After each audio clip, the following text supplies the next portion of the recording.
so excited. Cannot wait. We were just talking about it. What's going on tomorrow? We find out what brand of human is inside her. But you're not gonna tell anybody, or are you? Yeah, we're gonna tell people. Okay. I'm hoping for Sony personally.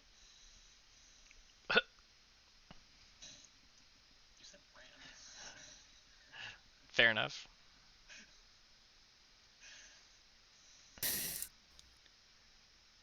Which is ironic because I don't have a PlayStation 4, but yeah.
forget to unmute Mute. yourself. Thank you very much.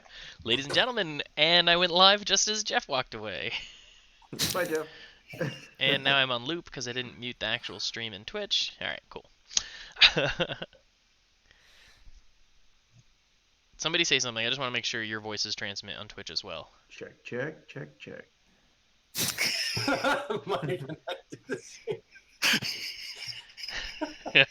I saw that. All right, so Jeff, where are you on? Or actually, no, Jim. Where's Jeff relative to me? Oh, on stream. Well, first of all, I'm capturing my face twice, so I gotta change that. On stream, Lycanor is here. Why did y'all moved? I had everyone in the right place, and then everybody moved. I don't know how that happened. So on stream, Mike, you are on the far right. Okay. And so everybody's that way. No, you're far right. Oh, everybody's that way. Yeah. Okay. All right. So just always talk this direction. So it's Jeff and then Jin, and then in that order. All right. So. Yeah. Thing is sparkles. Yeah, okay. Exactly. Okay. Let's get right into this. So, ladies and gentlemen, welcome back to Emrae. The other game. One of these. When we last left our party, we were in the Sawtooth Inn. We had met up with the Wild Men, which, for those of you who don't remember, are led by Rolfo Volmo, the gnome, and his two friends, who are sisters, half-elf, Kales and Farah Harpon, also known as the Harpons. Kales, of course, is always followed by her lynx Swift, and they make up what are known as the Wild Men, a famous, notorious, choose your adjective group of guides around these parts that are hired for various deeds and treks into the Uralaban forest and the swamps beyond. They know all the safe routes, all the best places, and they're handy in a fight in case you need to save yourself from the random denizens of the forest. Through some swift talking and lack of knife stabs, you guys were able to convince the Wild Men that you too were hired protection and guides who had been included in this party by a rich benefactor from the city of Gaspar and the university to also meet up with this same academic party of scholars to assist in the leading of folks into the swamp. You're not going to take any of their pay. You're just here to help. So you told Rolfo. We've already been paid, quote unquote. Oh, okay. I didn't know that's what you told them, but it doesn't matter. The point is they believed you. They tested you in their own ways throughout the day and found you all to be not wanting and agreed to let you join up. So, now you're the 6 best friends that anyone could have, and you're waiting for the academics to arrive in the Sawtooth. They should arrive by midday today. It is now morning. You've woken up from your once again provided accommodations. Now that Sveth knows that you're in with Rolfo, he's actually pretty nice to you guys. Yeah. As it should have been. I like Rolfo. He's a good guy. Rolfo is very enamored with you, not in a romantic way, but just super intrigued by the fact that you exist, and he can look at you whenever he wants. Just as long as he's not waking us up in the middle of the night anymore, I'm okay with this guy. No, he already stopped doing that after the night he agreed.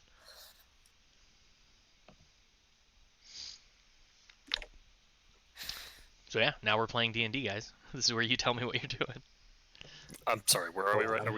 So you expect the academic party is expected by midday, and it is morning, and you're waking up in the Sawtooth.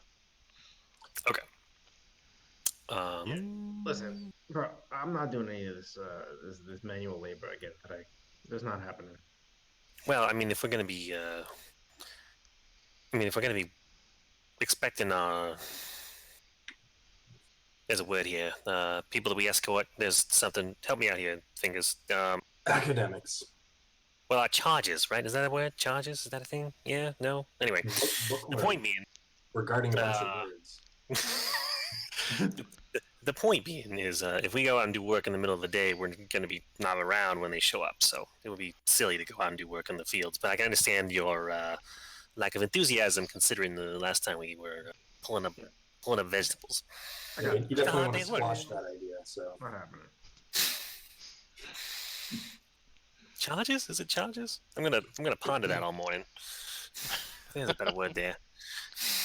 while Mumbles over here is fumbling over words, I'm gonna call over some. Walls aren't known for talking. What do you want from me? I just look up. Hey, Seth, send over some nice fresh sourdough and a rasher of bacon. Maybe a little ale as well. Why not? For me friends of, I forgot what he sounded like. Was he Irish? I think I so. don't remember either. So you just Yeah, I think. keep going Well, across. yeah, oh yeah, he was. Well, for me friends of all for anything, and that yeah, rings a bell. he sends over exactly what you asked for. A couple of trenchers made of sourdough, rashers of bacon, and a nice stew in the trencher. Ooh.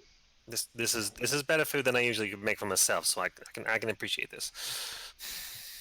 Well, you need This to is keep your probably strength up if you're going to be traipsing through the forest with those three. Yeah, this is probably gonna be Now, the he's a best better meal. cook than a farmer. I can assure you that. Well, he let me This'll- sister do the farm, and I just make it taste good when it's done. And this will be the last best meal we have, boys, in the last for probably Hmm. I don't know weeks, perhaps. So Are there other people in the Appreciate tavern, or is it fairly quiet and intimate? It's morning, so folks who are stopping in on their way out for the day in the woods are getting their breakfast as well. And mornings aren't usually super crowded, but there's always a patron or two stocking up before their day's work. All right. After I finish the meal, kind of wash down, I'm gonna just quickly and not quickly, actually meticulously go over all my gear, clean it, oil it, polish the bolts, sharpen the dagger a little bit. Obviously, if I pull out the dagger or the rapier to oil and sharpen them, if anyone's like, oh, then I'm not trying to. Yeah, I cause mean, there's a difference between somebody drawing steel and somebody cleaning their blade. Yeah. So just going over my gear, polish up yeah. Nice. I'm basically just biding my time. Yeah, I until get you. these guys walk. What are you up to, Jin? Do you do anything before the Yeah, afternoon? I'm gonna kind of reload on whatever I can, because what's his face stole everything for as collateral from us. So I'll kind of load up my gear. Yeah, I still have those cutter pins, but I had some marbles previously. You think I could find some marbles lying around somewhere? I don't know I've why lost there my would be marbles. marbles in the tavern, so I'm gonna say Okay, probably so not. I will get rid of those then. That's fine. Because I could use a small stone or something like that. So you know what? Instead, that's what I'll do. I'll pick up. Unless it's part of your spell components. Anything that's required for spells, you were outfitted with by Sturgis. But if it's not, No. like if you were a rogue and you had ball bearings, you don't have those. Right. Yeah, that's kind of what I figured. This was just something that I picked up. Mhm. All right. So I will pick up instead like a handful of. Can I pick up like a handful of rocks? Nothing's stopping you from picking up a Small handful of stones? rocks. Yeah. Okay. That's what I'm gonna do. Mike, your I'm gonna video go for the froze, but it's a stones. pretty stern Um, face, so I kind of like it. And I reload on torches. Oh, sorry, I didn't mean to interrupt you, Zach. Look at it. Gucci. Oh, you done, Zach? I'm all set. Okay, cool. May I run down my inventory to ask what I can get back? I mean, I can probably guess it, but backpack, bedroll, probably not disguise kit, right? Correct. Mess kit, Sure. belt pouch. What's in it? It's just a container for No stuff. problem then. I have my component pouch, of course. Rations, 50 Yeah. feet of rope. Rope, sure. Small knife, like even smaller than a dagger. Like a butter knife or like a steak knife? A sharp utility knife. No. I mean, Okay. you could take one from the tavern, but the one you had, you don't have. Okay. Thieves' tools? Nope. No, because he doesn't know of you to be a rogue of sorts. So Right. yeah. Tinderbox, torch, water skin. No, strike that. You can have the thieves' tools. Tinderbox, torch, water skin. Um, yeah, that's all fine. Cool. Okay. And then I'm gonna ask Sveth. Hey, Waffle's not right there, is he? No, the wild men are not yet to be seen. Okay. Hey, Sveth, what do you is there a way to hire a pack animal or bring one with us as we join your friends in this endeavor? Um, well, I can't say that you can't have a pack animal, but it's my understanding that Rodfo don't usually take beasts of burden into the swamps. They don't fare well with the mushy Ah, ground. so it's everything on our backs then. Alrighty. To the best of my knowledge, I mean, listen, I'm not the guide. You'll have to be talking over Rodfo about the details. Hmm. Very well then. And I'm gonna go back to doing what I was doing. Hey Jim, as a quick aside here, I picked up a light crossbow previously from the bandits we fought in the woods. Would he have let me take those with me, seeing as I'm a sorcerer? No, Okay, so I no, thought. you wouldn't have that. He basically sized you up and figured out what classes you were, and the only thing he gave you Yeah. were generic versions of tools required for your class. So no light crossbow. Just say, would you let me have my light crossbow? No, you don't need to. You don't need two weapons. All right, scratch that. Do I have both of my crossbows? You have you have hand crossbows, but they are not your tried and true trusty hand crossbows. So he had a generic version on standby that he gave me instead. Yes, I mean he had access to everything the bandits have. He just had a bunch of stuff. What He needs about to the have heavy crossbow that I picked up? Is that no, also? no. He needed to hold on to something so that you had a reason to come back. You know, it is collateral for for some point. He doesn't So think like very much of us, does he? if it was your father's long sword, you just have a long sword kind of a thing. Gotcha. Okay.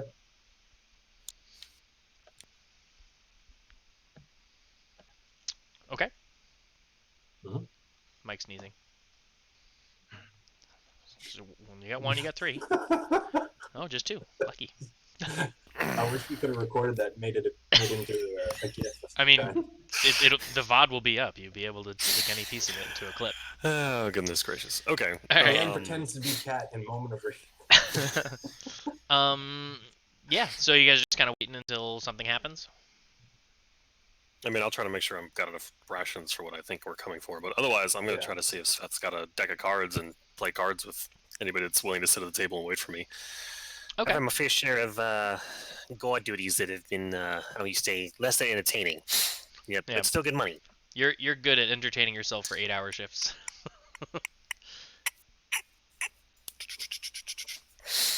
Just, I don't know, playing rummy. Perfect. All right, yeah. So the morning passes by. People kind of meander in and out of the tavern. Even Sveth has some downtime. Joins you for a quick game. Roll a d6, Mike.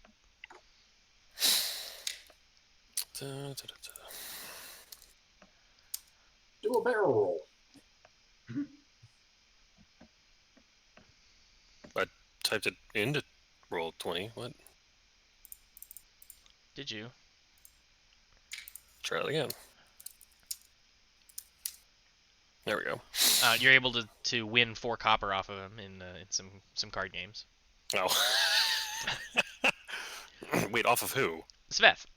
Oh, I didn't. Okay, cool. Perfect. Yeah, he sat down, played a couple hands, lost 4 copper too. He's Excellent. like, I'm done with. Oh, I'm done with this. Goes back to mopping cleaning the bar.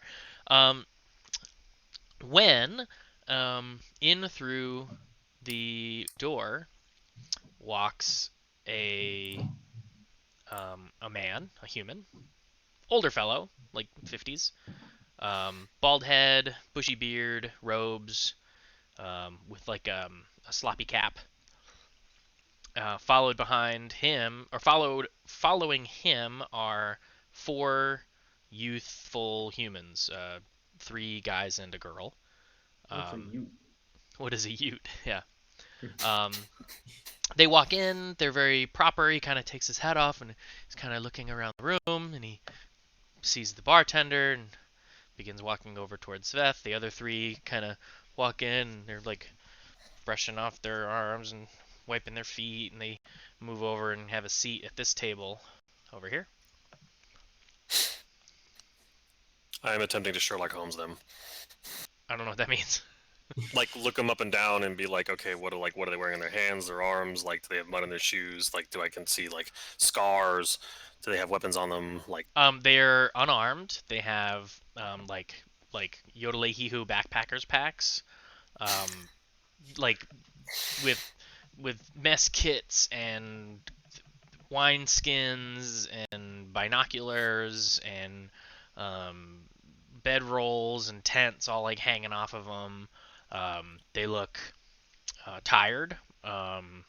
They look like their feet are dirty, like they've been walking. The older guy seems a little more capable.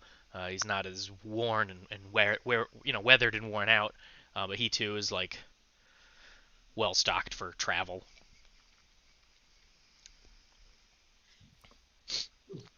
Have any of you spent any time in Gaspar? No, Kenoria. I probably would have spent like, I imagine I would have done like one or two like investigations that have led me there, but beyond that, no. Jin? No, not me. I wouldn't be for All right, Mike, you can roll a history DC 16. Do I know he's trying to do this? Oh, not too late. You've never No, been- because you wouldn't know. You wouldn't know. Yeah, you said you've never been to Gaspar, so it wouldn't matter. Yeah. Okay, so the only thing you think you recognize is the colors of their robes all matched, and you think might be the colors of the university. Okay. For the record, I wasn't trying to do a skill check. Had I known that out loud, like if my guy knew that, I would have done Bardic Inspiration. I would have. That would have been. I would have been all in my head. I gotcha. I understand what you're saying. Mhm. Anyway, I leave it over to Wallace. Bro, these are guys. I think it's fair to say that's these are the people we're going to be working with, the Sparkles. But I would I recommend laying low until the people they're more expecting there. They maybe I don't know if any one of these people have actually seen We the should take wild a man back before. seat So here. Let Rolfo do the talking. yeah, okay. I gotta agree with Fingers. Yeah, so the old guy, he's like chatting with Sveth a little bit. They pass a couple words back and forth. He produces from his robes this writ, this like folded paper sealed with wax, which he hands to Sveth. Sveth takes it, looks it over, looks at the seal, and then he leaves around the corner here. And the old man just stands with his back against the bar, sort of patiently waiting and looking around the room. He catches your eye and gives you a nod. I will nod in turn. Okay.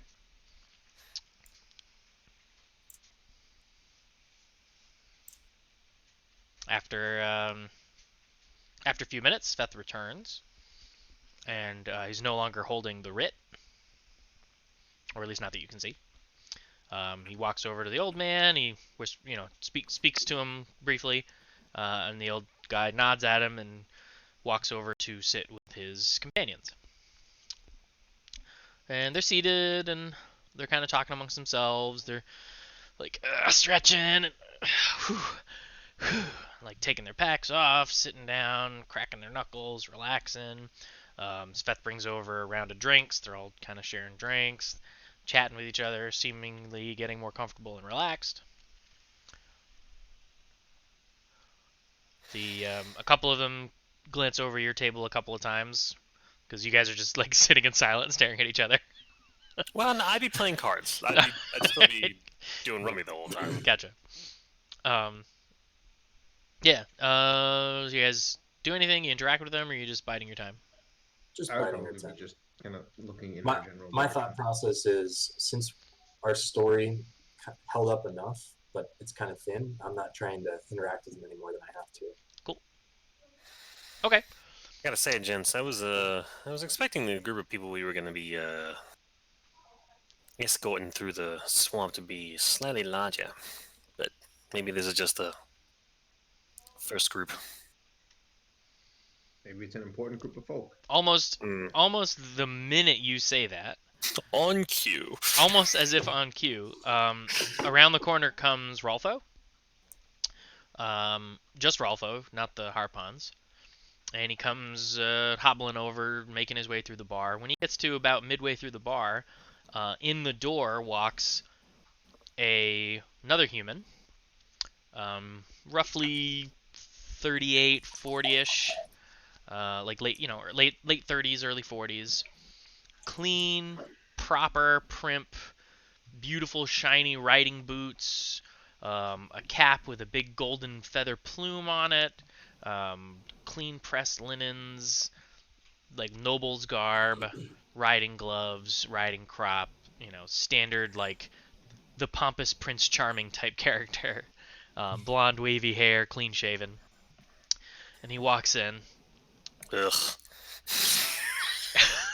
See this guy over here? That's under my breath. Sure. I definitely feel the same way. I kind of like roll my eyes at this guy too. He walks in. He pays zero heed to your table. He glances at the scholars. Um, walks right up to the older guy who's sitting in this chair. I guess I should have made tokens for these guys. Sorry that I didn't. You have to use your theater of the mind. And he Rolfo was coming to talk to the old guy, and he just steps in front of him as if he doesn't see them, cuts him off, and walks right up to the old guy, and he goes,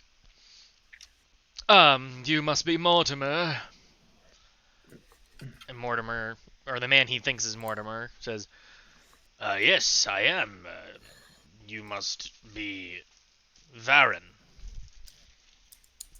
Yes, Varen, you can call me Sir Varen, Varen the Gallad, Varen the Great, whatever suits your needs. Shall we be going immediately, or do I have time to bathe?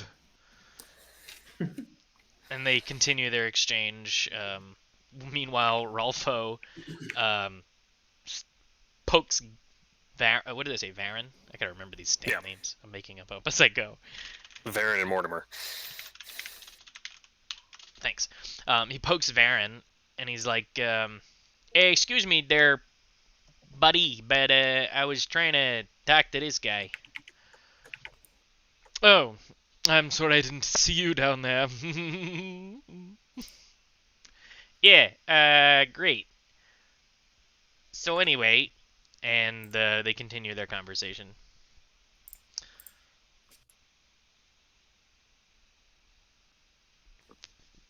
Sorry. The entirety of which I'm not about to RP out. We don't want to just spend the next 15 minutes having Jim RP. Just Jim me while talking having to some me, big talking things. to me, talking to me, talking to me. It wouldn't be boring. We know that much. So basically, the gist of the conversation is what you overhear. Actually, let's see what you overhear. Everybody roll perception.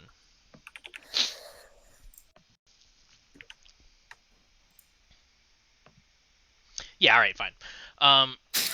Yeah, I mean, that's fine. So what you guys basically get is Varen is the financier to this expedition. He went to Gaspar to sort of go on like the way rich people go visit the pyramids of Giza as a vacation.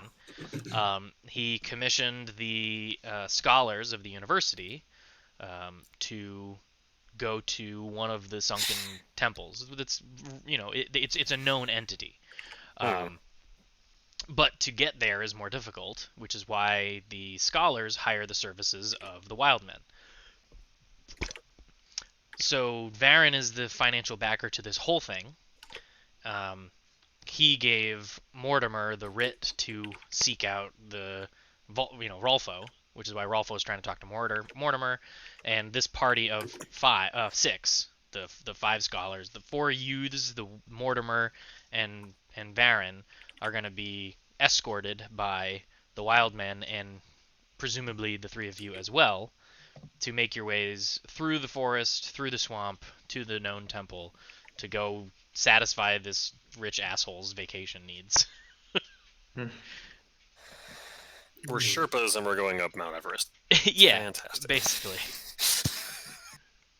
Like, You get the sense that Rolfo is like, oh, here we go again. I've gone through this. I've gone to this place 1,000 times. I'm bored of it, but coin or coin, I'll take it. And the truth is, because you guys are familiar now with the Ural Laba forest, it's once you're off the road, it's not the safest place in the world. There are potentially bandits. There's creatures. It could be a bear attack. I mean, there's stuff. That could be a beer attack. Would Rolfo have kind of come over to us and maybe introduce us? He has not, interestingly enough. He is just kind of doing his thing, business as usual, having a conversation. He's like smooth talking his way into the Varen's good side.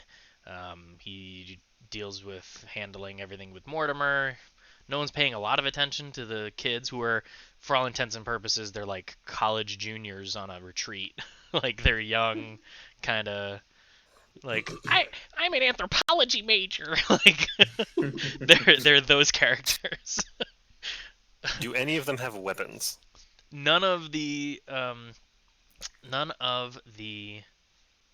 what the heck is the word I'm trying to say? Academics. Academics have weapons. They all have like your classic URE outfitters backpackers camp kit. Okay. And except what are we barking about? What's his name? Varen does have a rapier. Okay. With an ornate golden woven basket hilt and shiny scabbard. There's not a speck of dirt and dust on this guy.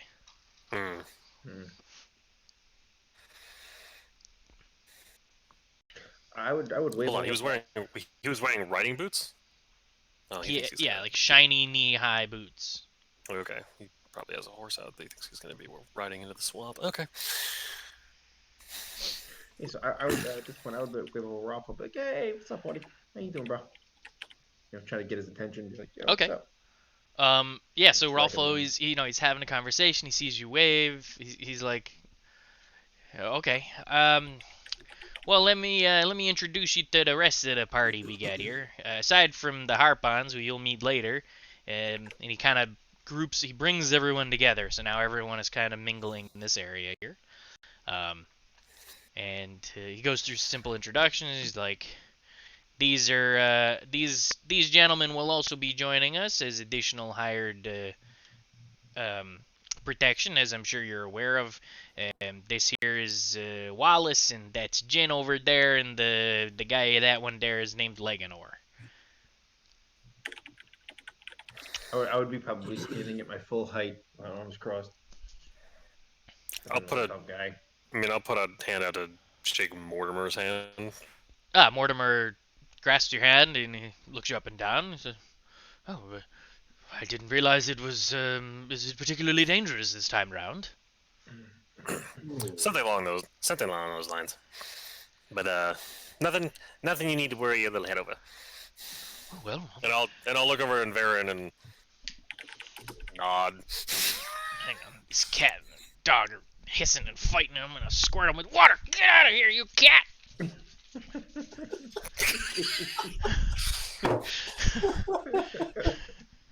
Ladies and gentlemen, that's a precursor to the combat we're going to see later. Get out of here, you cat. The links, yeah.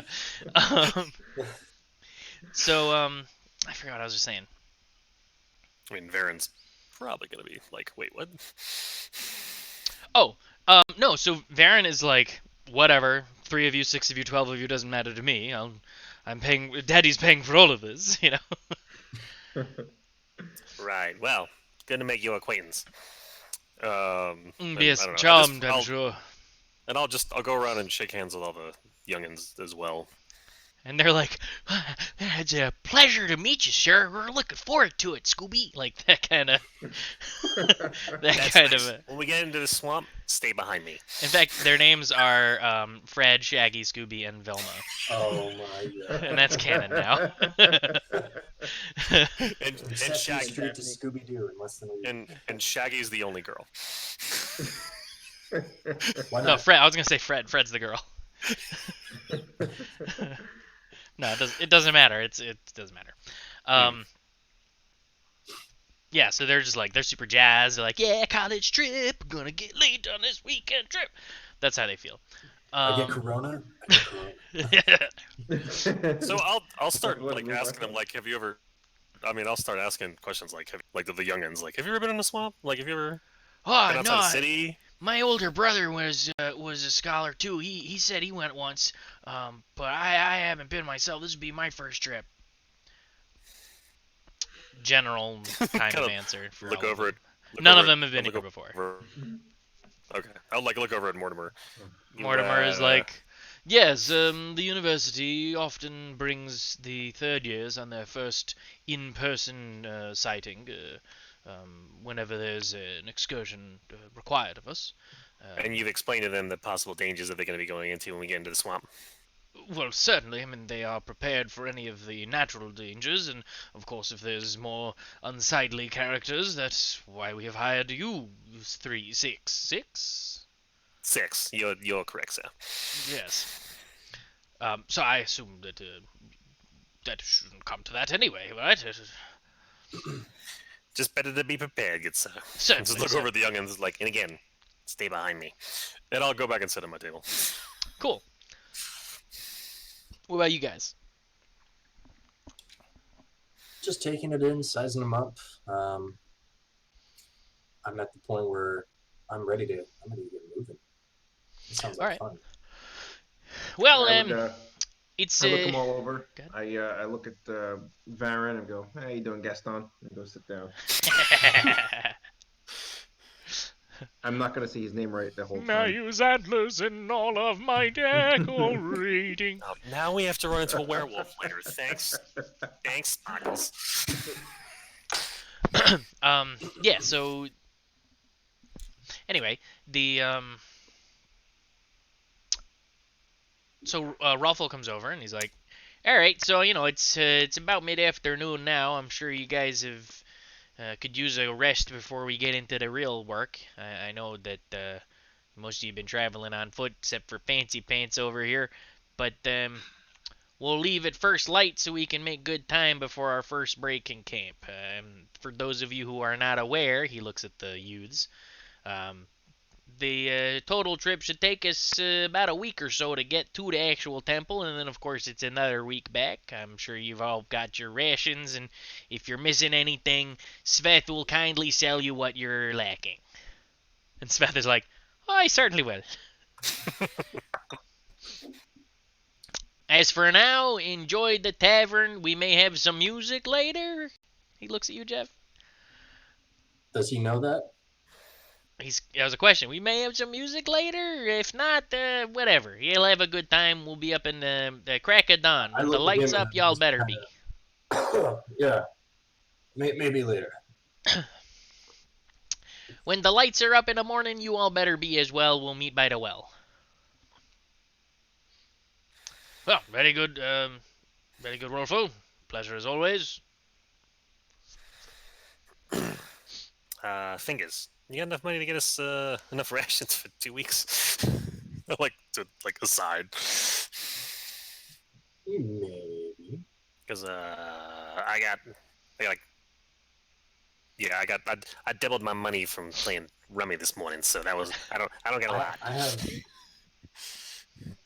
I'm gonna be kind of cute about this. I'm gonna cast message, which is a cantrip, and basically have a telepathic conversation with Mumbles, in which I say, I have 7 silver, 63 copper to my name. So without moving his mouth, Mike, you hear in your head everything Jeff just said, and you get the sense that you can speak 25 words back to him in your head as well. But for our sake, you do have to speak them aloud. And you see me sitting there grinning, like, you didn't know I could do this, did you? Out loud. Fingers, what are you doing? just go get food. What don't. No. I kind of look back and forth. Like, what the hell are you talking about? What just happened? He's doing magics in my head. We don't need this. Why are you? No. Do they hear him say magic in my head? They who? Or are they gone? The other table's right there. So I'm sure some of them heard him say that. You literally go. No, I would trying to keep this he's doing magics in my head. Don't just go get foods, would you? I mean, what do you think? Tricks. Parlor tricks, Mumble. Yeah, Parlor tricks. I'm not the parlor to trick their fingers. Just can we just you have the money? Now because the of entire your talents, can we just get foods, mystery please? team is like, what are you guys doing? Can you just My friend here has a problem with get up words. and walk? I just get up with fingers and walk to the bar. Just stop it. Get over here. Well, I go up. All right, so I go up to Sveth and I say, "How much for?" It's a week there, a week back, right? So how much for 6 weeks worth of rations? 6 weeks worth of rations. That's Ooh. quite a few. Oh. If Mike leaves and makes me Wallace. No, I'm still. Oh. Yeah. I was just trying to. My own bandwidth was. Oh, I get you. Was going down. Sorry. Yeah, for whatever reason, when you disable video, it changes the position of your video. Oh, that's obnoxious. I don't Okay. know why. Anyway, 6 weeks worth of rations. Yeah, enough for each of us to have a week there and a week back. Oh. You're saying... That's right. You haven't traveled with the wild men before. I mean, you can certainly bring some rations, but Gallus usually takes care of most of the food for the evenings. We'll bring 6 weeks worth of dried goods and some. I mean, I'll sell you 6 weeks worth of dry goods for sure. You got 10 silver on you. About that. How about half that amount? Sure, I could do that. All right. Flip them 5 silver. Did that work? What are you just said, there, bro? he just said 5. He just said yeah, half that amount of rations, right? Yeah, okay. It's 10 copper to 1 silver, right? Yeah. Yeah, so he my 5 copper that I got from picking. He goes into the larder and he grabs out these pre-wrapped sort of, hardtack and rasher bacon type dried, rations, MREs, and procures for them enough for 3 weeks and takes your 5 silver. I actually gave him 50 copper to save weight. Whatever, doesn't matter. I will splash the pot. All spends the same. We can make this work, fingers. Take mine and pack them away. Anything with nuts in it, I give to Wallace. I'm not sure what that does. What? Okay. I'd like. Well, fine. You can have the oat and honey. I'll take the fruit and nut. Yeah. Exactly. Yeah, they're basically like honeyed Nature Valley bars with different ingredients. All right. So at this point, I'm just killing time until morning and okay. Watching. Do you have anything you'd like to do throughout the rest of the day, Jen? Besides being on mute? I always do that when I eat something. I put it on mute so I don't bother you guys with chewing. Okay. No, I would just be hanging, not doing anything. All right, and Jeff? In the evening time, I'm not going to play. In fact, after I have a quick meal, I'm going to kind of just saunter upstairs, and not wanting to draw a lot of attention to myself now. I don't want to deal with these rich whippersnappers asking me how I learned to play the jazz flute and all that. So. Sounds good. You're not gonna make some more money? Yeah, money bags here. There, big guy. I message back to Wallace. Shut it. This is gonna get irritating. And trip. Right. Okay. Yeah. So then, sure. The tavern's relatively busy in the evening. Night passes. I need to pull up the calendar so I can make sure time progresses. So my general disposition to anyone rich is that I'm, my background is street urchin and I'm an orphan, and I'm looking at this like, this is what we got to do to get our stuff back, advance the plot. Fine, but I'm not too happy about babysitting a bunch of rich kids. No, and I'm sure I've had plenty of times I've had to investigate crimes that were dumb just because it was rich people, and I've also had rich people get me fired. So I'm a little bitter too. Bobby Kennedy and Martha Moxley. Something like that. Kennedy. All right. So yeah, you guys go to bed. The tavern's pretty busy. There's people drinking, having a good time, because it's like Friday night. Um, Are the the wild men in the bar? the at what point? I don't know. Dinner time. So around dinner time, Rolfo comes down and he sits and eats dinner, and then he takes a couple of plates worth of food back with him around the corner. But you don't see any appearance of Farah or Kales throughout the evening. Okay.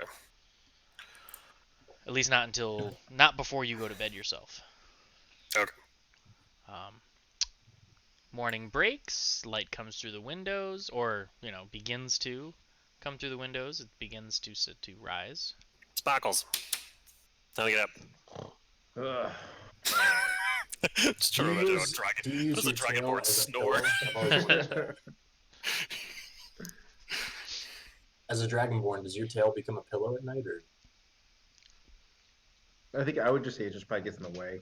It's flopping around and slapping you guys. That's You're like He's a side you're like sleeper, that's for Magellan sure. from Yeah, Eureka's exactly. Castle. It's got its own life. That's right. Use The your cat like, tail. scratching itch on my nose, like. So what do you guys do? Calisthenics, get my Gotta knee go to the- together. Kind of. What do you? It doesn't matter. Go to the well. So you just up to the well. Cool. Yeah. I When look at the old man. First light, it's As I'm doing first my light, so- stretches, I look at the old man and say, "You could probably stand to benefit from some of these." is the old man Wallace? Yes. I just walk out the door. He just ignores you and goes to the well. That's nice. Go to the well. See, Are you always has intentionally hanging back, Jeff, or are the three of you just going to the well? Oh, it's like a quick, stretch back. And Okay. then I'll head All right down then. together. As the three of you arrive, Okay. Got plenty of stretching while walking. Thank you kindly. you see This chainmail isn't exactly light. I can hear your joints from here, old man. I'm not that old. You have white hair. You're old. Yeah, life hasn't been kind to me, fingers. It hasn't been kind to me either. I suppose I am a bit younger than you. But... So, Farah is sitting on the edge of the well because she's so tall. She can use the rim of the well as a bench. Callis and Swift have their backs against the wall. Rolfo's standing in the center. All of the academics are wandering in a timely fashion, hufting their packs up and belting this and fixing that and rolling their All their sleeves. brand new shiny REI gear. They just Yeah. The tag's still on it. I will step into the bar and see if I don't know. Would they have coffee or tea? Something like some hot water, just easily Probably accessible. not coffee. They definitely have Yeah. hot water. I don't know if I could get a. I may just try to chug down a thing of tea if I can get away with that for less than 5 copper. But otherwise, I mean, yeah. there's always complimentary water at the tavern. Yeah. You could have all right, hot I'm not water gonna with hold Cucumber infused. it. I'm not gonna hold up the group. Okay. I kind of wander over to Rolfo, kind of over here, be like, "Yo, what's up, bro?" I give him a little. Hey, what's going on there, Jin? Nice to see you, bright-eyed and bushy-tailed on this fine, crisp autumn morning. Yeah, all right, bro. You ready to rock and roll? Oh, I've never been more ready to roll and rock. All right. It's horse piss, I assure you, Rolfo. Basically, I'm just buddying up to him. Buddying up. Farah's like, you like the scaled one, eh, Rolfo?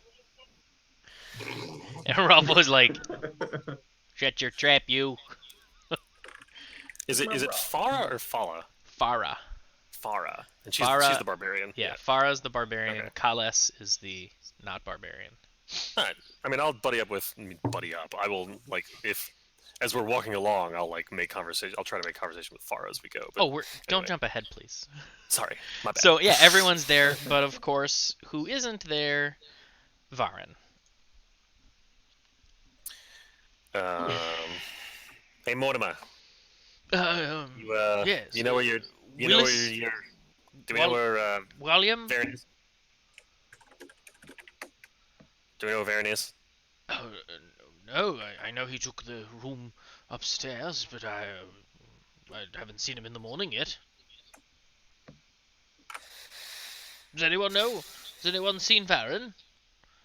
I haven't seen Varen. Oh, I haven't seen Varen. I.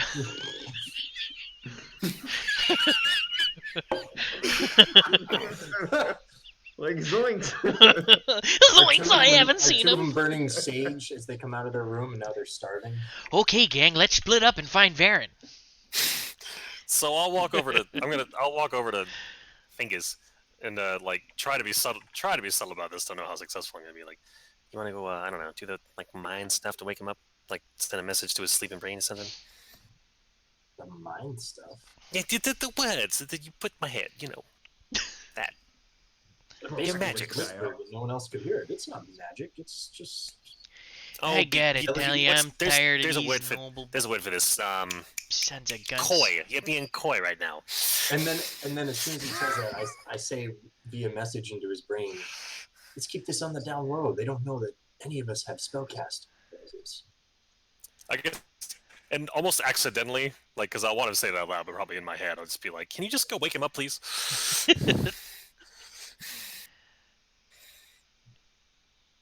So I go up and I knock on the door. So okay, so you go back as you walk into the bar, Rolfo is getting annoyed, and you see Varen slowly sauntering his way through the bar himself, briming his hat, dressed and ready to go, just on his own timeline. Okay. How long were we waiting, just for sense of time? Oh, like 15 minutes. Oh, son of a... Okay. Yeah, I would have asked. I would have asked Fingers to go up there about 5 minutes after waiting, but not fair enough. So yeah, so Varen comes out, he goes over to the well.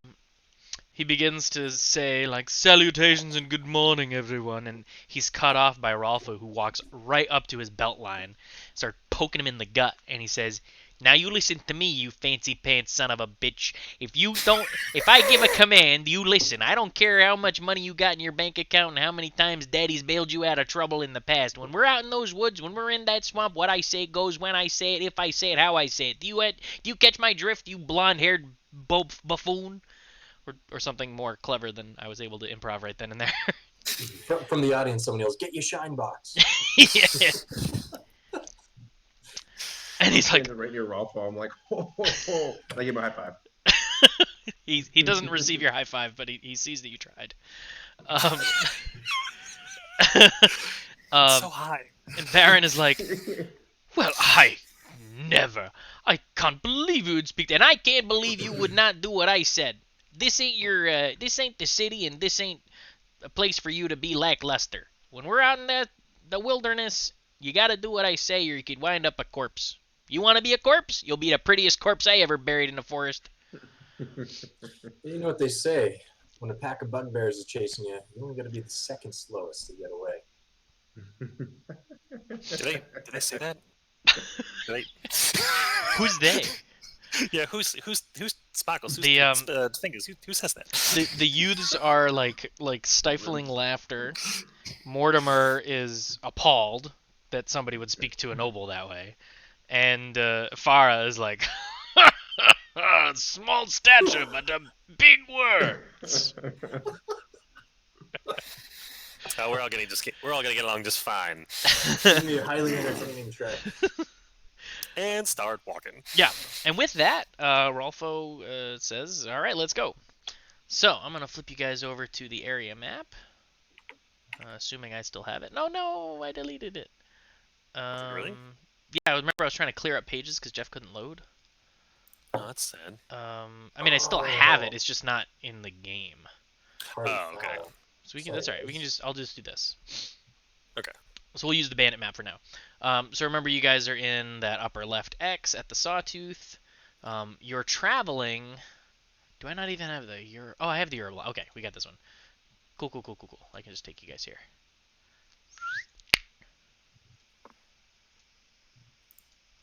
All right. Very nice. So the Sawtooth is like here. This is the Ural Pass. this was the north X, and like this was the south X. So it's a very small area, that bandit map. Right. So if we're traveling a week, it means we're going like 4 or 5 squares, yeah? Yeah, you guys are from what you've told, from what you can tell from what Rolfo was saying, the trek is going to take you to like here-ish. Okay. Yeah. So does that mean we're kind of passing sort of near? Like, all right, looking back at the map, Back the at the bandit Mystery map. X. Yeah, the bandit map, the Mystery X and Sturgis's camp. Are we bisecting that, or are we going south of Sturgis, or what? You're going due east, so you're actually going to go north of the middle of those three X's. Just So north of the middle. between the Ural Pass and the middle X, you're going to go north of that. I see. But that's far enough away that it's not like you're going to be able to see it through the trees. It's going to be a distance off, Gotcha. whatever it is. So it seems we don't need to take special preparations to avoid that. No, you don't expect that you will. Okay. You've also never been there, so who even knows what's there? But I'm our sure characters Rolfo would- knows how to get around. Well, I'm sure he does, and then we would be aware of that was the other location that we might have investigated.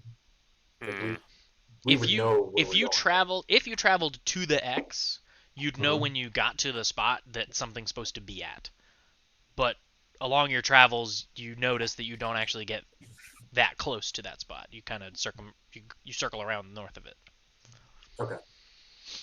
Anyway, so we're gonna break this travel into 2 different skill checks. The first skill check to get half the distance, which will put you in the swamp itself, and then the second skill check to get the rest of the way. Okay. So in the first skill challenge, it's relatively easy because it's hard ground in the woods for the most part.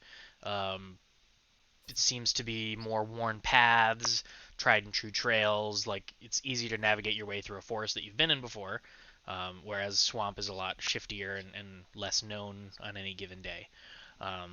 So for the forest portion of your travels, we're going to do a 5 success skill challenge, so 5 successes before 3 failures,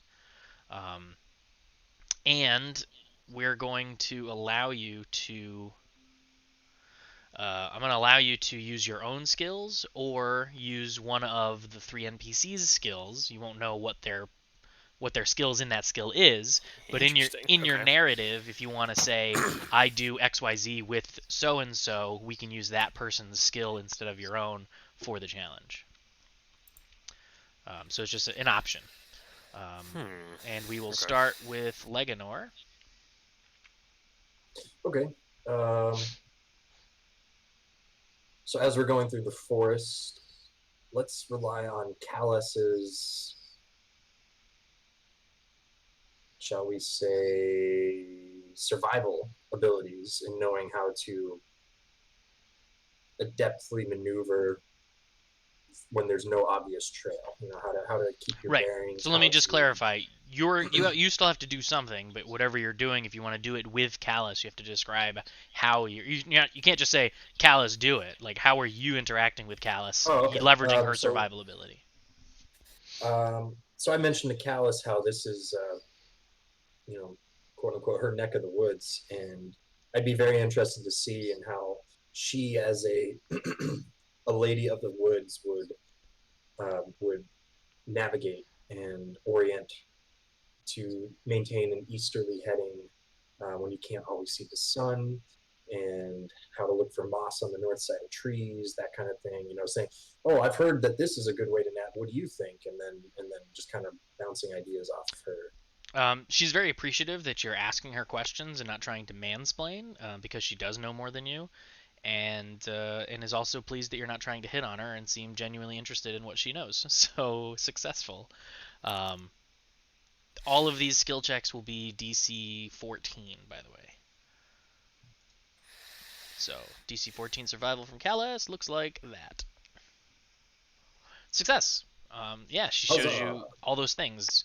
looking about the moss and how to navigate. She teaches you about following the existing trail when it's visible and how to pick it back up when you lose it, etc. So success number 1. Wallace.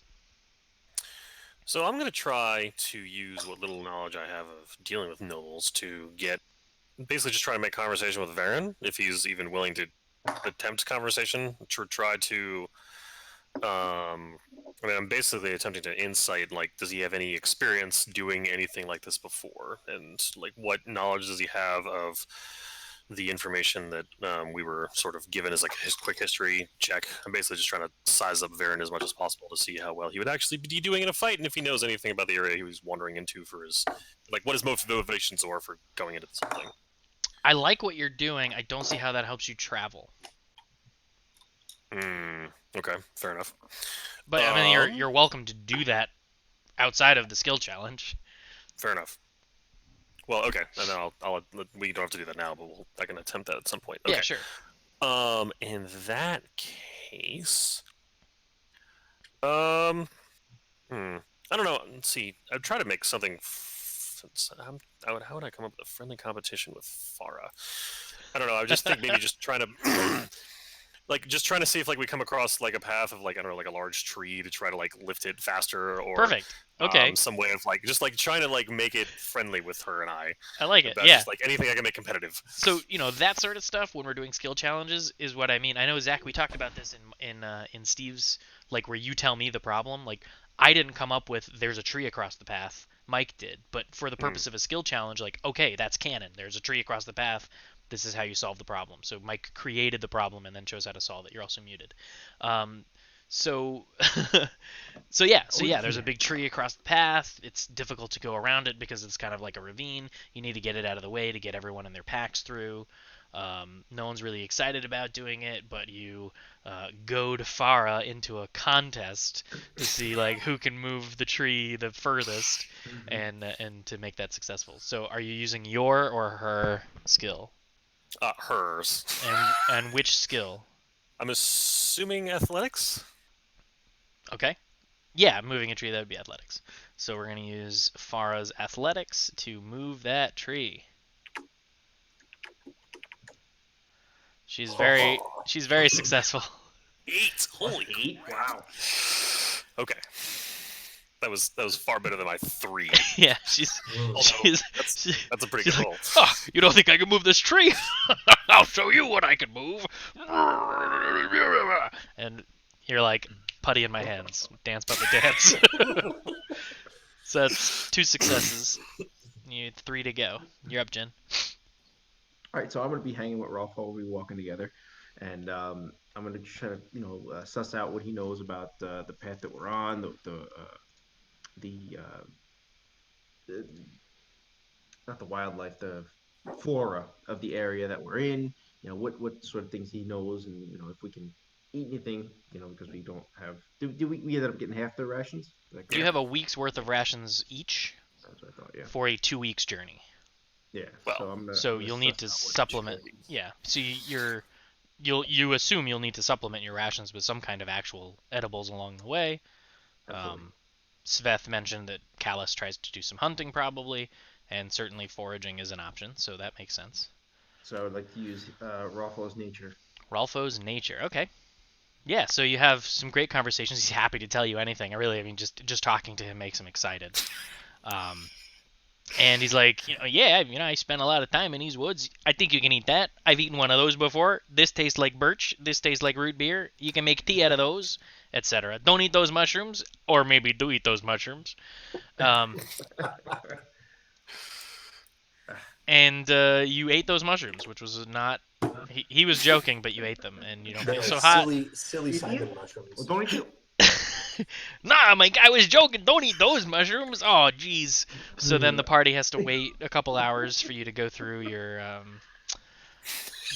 bad times. You slow everyone down, and that is a failure. No, we just tie a rope to him, and when he stops to look at the pretty colors, come on. Oh, Sparkles. You're not supposed to see sparkles. You're supposed to create sparkles. What's going on with this? All right. That's what I'm doing the entire time. I'm He's just quite the fun dating guy. like sparks. It's so pretty. All right, we move back to Leganor.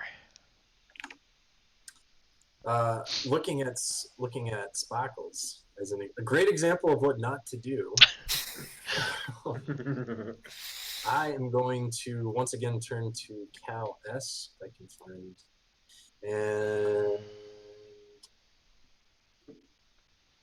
let's see. Oh, you're looking at her character sheet, you cheater.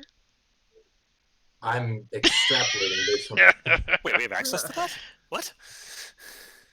Can we see it? I don't think so. I'm going to ask Callus if there's any other mushrooms along the path, or other plants, or anything that can hasten the. So you oh no, that's fine. You could do nature. He can't do nature again. Yeah.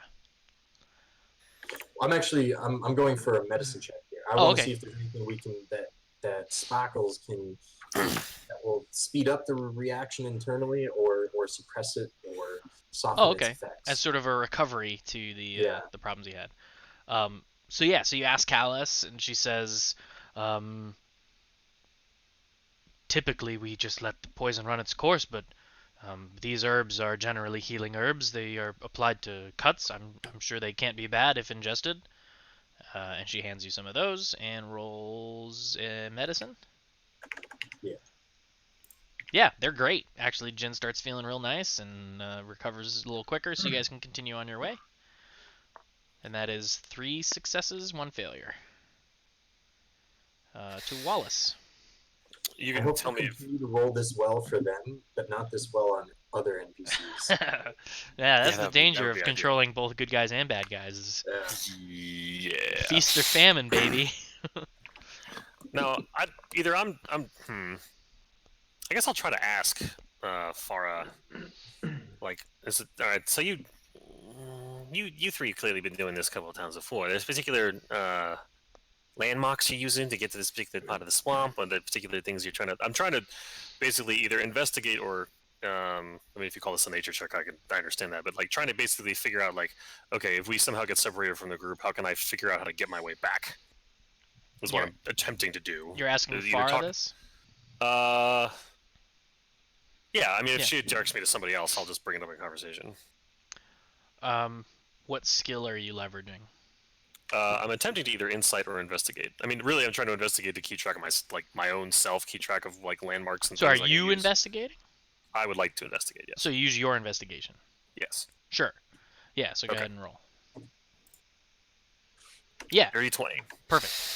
So Farah basically says in her own special way, like, Rolfo knows the way, but the path is clear until the swamp. You lose your way, find the path. And somehow that makes a lot of sense to you. You're like, just go back to the path.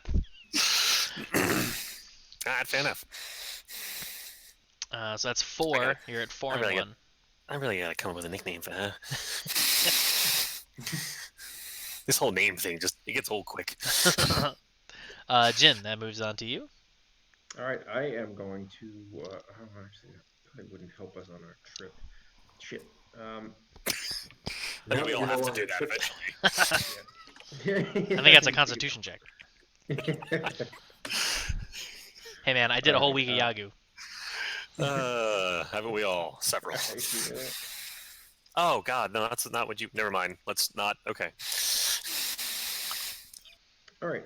So I guess then what I would do is I would again, kind of be hanging out with Rolfo because he's my pal, and I'd be like, yo, Rolfo, do me a favor, can you run ahead? I thought I saw something, sneaking around up in the path up ahead. So I see something move out of the corner of my eye. I send him forward. I want to see if he can find if there was something sneaking around up there, and I want him to sneak up there. So he'd use his stealth check. So you want Rolfo to stealthily run ahead and scout. That's your goal. Yep. Okay. So you ask Rolfo to run up ahead. He looks down at his legs, and then he looks at your legs, and he looks back at his legs, And he looks at I'm not your sneaky. legs You're and he tiny. You're says, sneaky. I mean, if you think I can run faster than you, I guess I can give it a try. No, I want you to be sneaky, bro. He can run quieter than you. I'm the Yeah. sneakiest. And he traipses off down the path.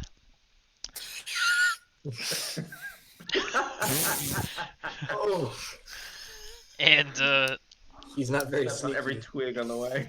yeah, stepping on every twig on the way. Just, we wanted to impress you so much. But unfortunately, let's see. This isn't like a death save where if you critically fail, it counts as 2, is it? Well, there's a reason I Oh my started being years. quiet and looking at other things. Oh no. So I had a Okay. yeah. I guess that's Well, feel responsible. so there's two reasons why this happened. One, it was a critical failure. Two, the skill check was, I think I heard something. Can you go scout it out? yeah, he did kind of push the plot this direction. Yeah. Right. So I need to figure out how to Very quickly. dangerous. This. I need to quickly mock up a map.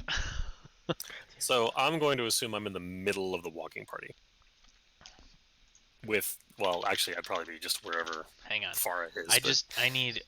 We're gonna take a quick 3-minute bathroom break while Jim mocks up a very fast map. Sure. So marching order. What would our marching? Either stepping ahead or kind of watching from behind because I'm perceptive and stealthy like that. Yeah, no, I'd be in the middle. Just. And I don't have a ring I can use to bark up the back up sparkles. Man, that is a weird sentence. I would be close to You know, there was one probably place you not could hit in that front. ring where we'd still have it right now. But What could you possibly be implying there, Fingers? Yikes! Nature's pocket. It is this conversation happening in our heads? in your boot, of course. No, he said that out loud. Just yikes! God, the amount of gossip that you could possibly have by having like small conversations go back and forth, just like ribbing on people, like but all mentally. Yeah, that could be a good time. All right, that's good. That's all I needed. That's all I Especially needed. if they I was didn't know actually you about were to get there. No, think about it. If they didn't know you were there, right? Let me take a look at what are the components All right, here. copy. Let me go back here. I guess you would have to be hidden, but if you were hidden and you started using message at its 120-foot range on random people, hey, you have ugly feet. I'm wearing shoes. Turns around to hug his friend. How do you know this? Just weird psychological shots in the dark. Hey, buddy, she's screwing around with you on your brother. With your brother. Screwing around on you with your brother. I don't have a brother. What's going on? What is this? I'm not actually saying these things. Oh, I know. We're killing time while Jim does short nose DMing like. Map maker. I'm almost there. It's uploading the quick map. Oh, here we go. Does the DM pass his own navigation check? Which there is no such thing. I guess nature. Yeah, nature Investigation. survival, one of those two.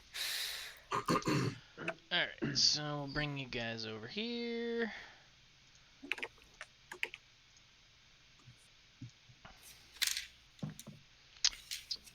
Then I gotta add your tokens.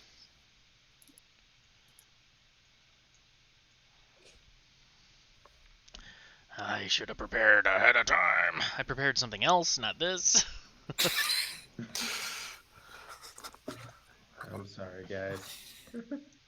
It happens. We're roll with it.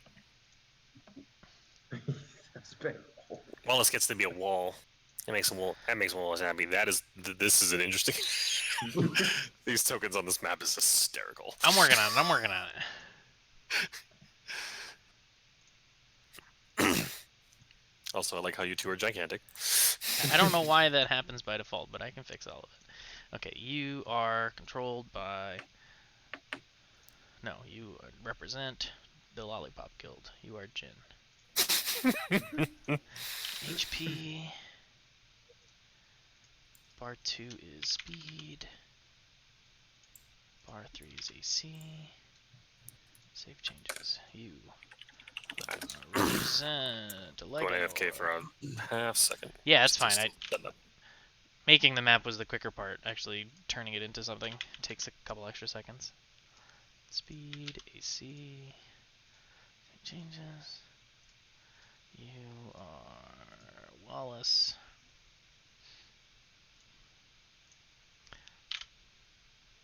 HP. Speed. AC. Save changes. You're all over here. And then I gotta add the rest of them. Do I still have a minute or two to go heat up some food, or should I hang back on that? I can wait. Yeah, I mean, like you have like literally a minute or two once I put the monsters on here. Oh yeah, Maybe. I mean, put in bowl, microwave on high for a minute. So. Yeah, sure. Go ahead and do that.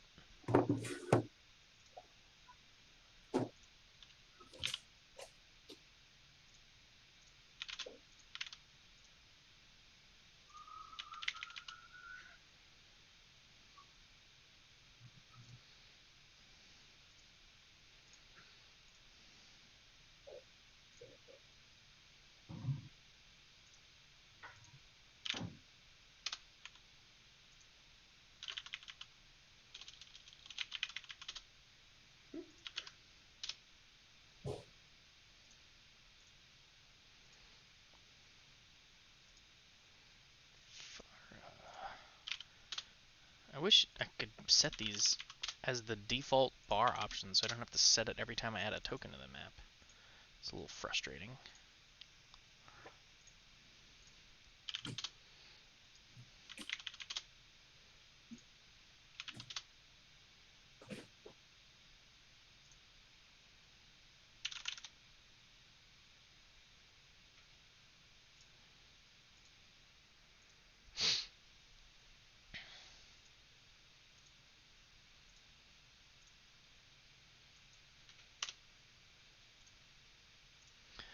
Okay, so that's that. Now the monsters.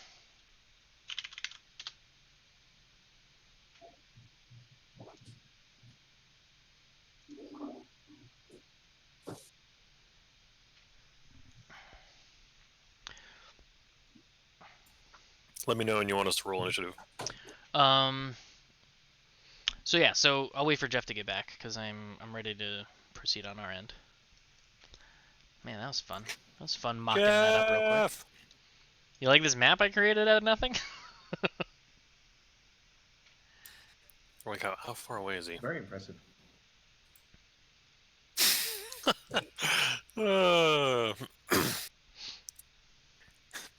So, in case you didn't know, he's not a rogue.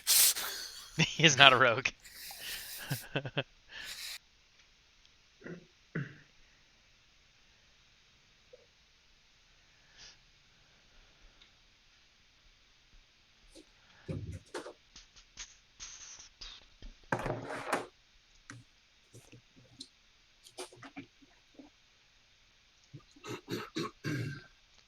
So yeah.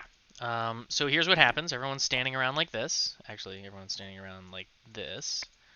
Rolfo runs ahead on Jin's suggestion, and he's like crashing through the trees, stepping on twigs and sticks, making a bunch of noise.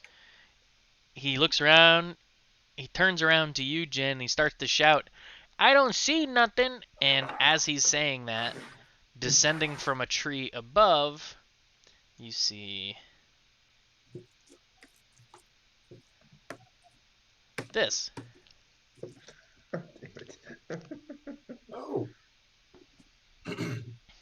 Token size accurate? Token size is, in fact, accurate. Sweet, merciful. What god do I worship? Wow. Core? Is it Tor? core? Tor? core? Oh, yeah. I gotta look at the Pantheon again. Cool. Cue suspenseful music. Yeah, so roll initiative. Dun, dun, dun, dun, dun, dun, dun, dun, dun, dun, dun, dun. We have.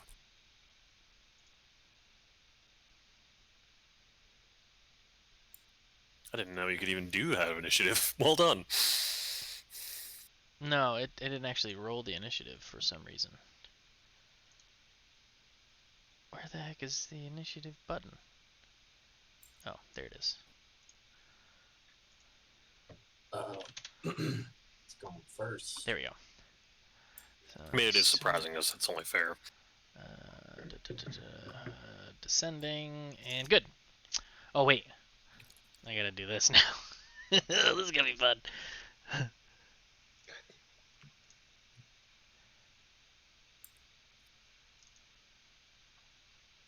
Alpha Volmo. No. Crap. Now, do you want us to help you, or are you going to plan on managing 3 PCs and the monsters all at the same time? And all the other NPCs that we do not have tokens for. I can do it. I just, it's just setting it up that takes forever.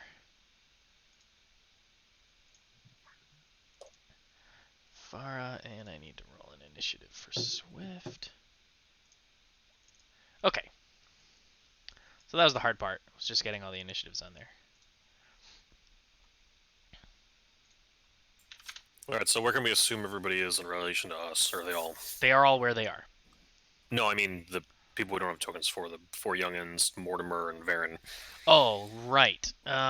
They are The non-combatants. people whose jobs it is for us to protect. Yeah. They're non-combatants. What I will do is I'll just throw a random image on the map and call that them. Who can I use?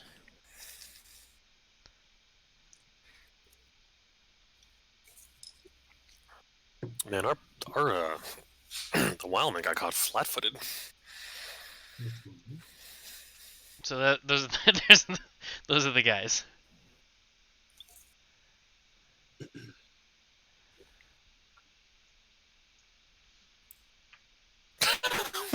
Okay. I had my turn order over that square. Was first. I was like, what?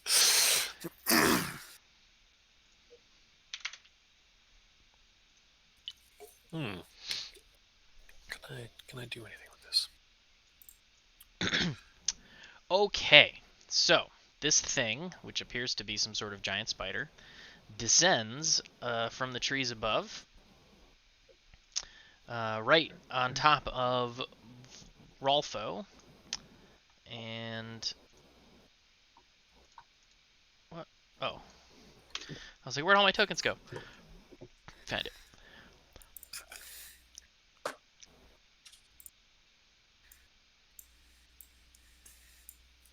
And attempts to web.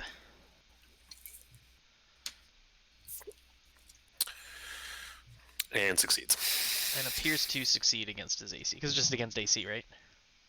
Yeah. Now, what is this recharge 5/6? Do I roll a d6 to see if it recharges the ability? Is that what that means? Every turn, yes. Okay. At the end of its turn? Yes. That's Okay. how the most common thing you see for that is whoa, that Leonor broke chat. Yeah, the most common thing if you see of that is like breath weapons for dragons will like have a recharge of like a 6, so they can't just that way they're not broken and they just basically stay And up in the air and breathe the entire Does time. Rolfo make that DC check immediately or on his turn to break it? I would imagine it's on his turn. No, it's on his turn. Yeah.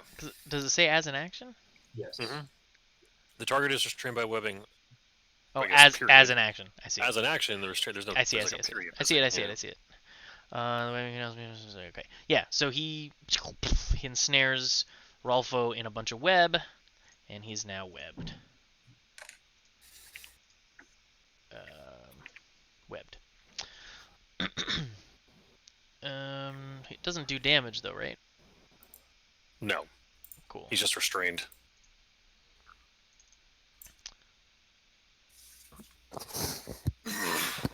Which means he can't move on his own turn, So essentially. does this He can thing still actually attack ever? But he has vulnerability to fire damage. How does the spider do damage? I mean, web's not its own. Typically, web isn't the only thing it can do. It should have other attacks like bite or It's sting. literally the only thing that's listed on the character sheet. Oh, well. That's weird. Oh wait, there are more. It just isn't shown. I see it. Why? Oh man, this is a disaster. I added the creature, but it didn't add all the actions to the character sheet for the creature. That's obnoxious. Man, this is frustrating. I have seen Steve do attacks with just manual rolling before, so Yeah, maybe he's I also dealt with can. this stuff. It's just frustrating as hell. Agreed. It's supposed to be, this is why I subscribe. Fair.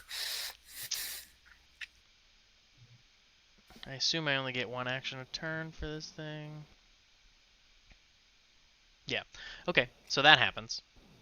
And it is Leganor's turn. Instantly, as soon as I see that, there's like this cinematic, there's a gust of wind, kind of billows the cape back just far enough for me to reach out, pull out the hand crossbow, and without a word or a second thought, I'm going to fire a shot at the baddie right over there. Okay. You fire your hand crossbow in a swift, deft maneuver, and it clinks against its carapace and falls to the ground. And this time I second hand underneath and I really take my hand. Bonus action attack. You take your aim. One. You take your Yeah, aim that's and you bad. pull the trigger, and you realize you forgot to cock your hand crossbow. The academics move away from you a step. Wallace, it is your turn. What are the odds of rolling a 2? I actually rolled 2 1s. Anyway. Pretty bad. I mean, so the goal is to protect the civilians. So I'm gonna actually just move. I'm gonna move back here and look around to see if there's any other of these things in the trees nearby. Roll a perception check at disadvantage. Uh-oh. No disadvantage. Just roll it. Okay. Damn it. Yeah, so you look up into the trees, and you don't see anything, but you're kind of like, stay behind me. Yeah, and I'll take the dodge, and I will. Did you bring that just for this? It's my kid's toy, but it's That's wonderful. This is pretty much what I do. Alright, so this pulls up the beast's turn, and I have to remember how that works, because I did do the, Unearthed Arcana Ranger. So it gets its own attack in combat, right? Yes. Yeah. Alright. Callus says, Swift, away! And the beast has a 30 move. 1, 2, 3, 4, 5, 6. And runs forward to here. Starts sniffing the air. Rolfo makes an attempt to break out of the webs, and that's a DC 12 strength save. Mm-hmm. He does not. So he just stays. Yeah, that's it. He just stays. Yeah. So he's Unless he's got a bonus action, that would he's help like, him. But well, he's restrained. Can he do anything? I think all it does is hold on. I believe restraint just reduces movement, so to 0. So I think he still has his action and bonus action. Oh, okay, great. It's like he's grappled, basically, right? Hold on. I'm looking it up. A restrained creature's speed becomes 0, and it can't benefit from any bonus to its speed. Attack rolls against the creature have advantage, and the creature's attack rolls have disadvantage. The creature has a disadvantage on dexterity saving throws. So he So still has his action. He still has his action and bonus action. he still has his action? No, he used his action to try and break. Yes, he has his bonus action So still. he just has his bonus action. Does he have any bonus? And technically his reaction. Does he have any bonus action spells that I gave him that he can actually cast? Basically, be like healing word. What kind of warlock stuff? I don't know. Agatha's armor or something maybe, or whatever that thing is called. Armor of Armor of Agathis is an Agathis. action. Oh, never mind. That's an action. That's I an mean, it'd be a action. disadvantage, but he might be better off just That's a Eldritch blasting his own web. But that's a reaction, so that won't work. Do we have any bonus actions that we can use? Action, action, action, action, action, action. so no. Intelligence, wisdom, and charisma. Dark vision. Yeah, I don't know. Is he a warlock then? Did we determine Yes. that? Yeah. I told you that last time. All right, so yeah, he because he was surprised, he didn't think to cast anything. He just tried to break out of the webs and was unable to do so. He didn't even realize in his first round that it was a spider. He just got wrapped up. This is behind him. Yeah. Jin. Okay. I as soon as I see that spider, or as soon as I see him. Get Oh, I'm caught in sorry, the web, not Jin. Not Jin. Okay. So after Rolfo struggles to no avail, come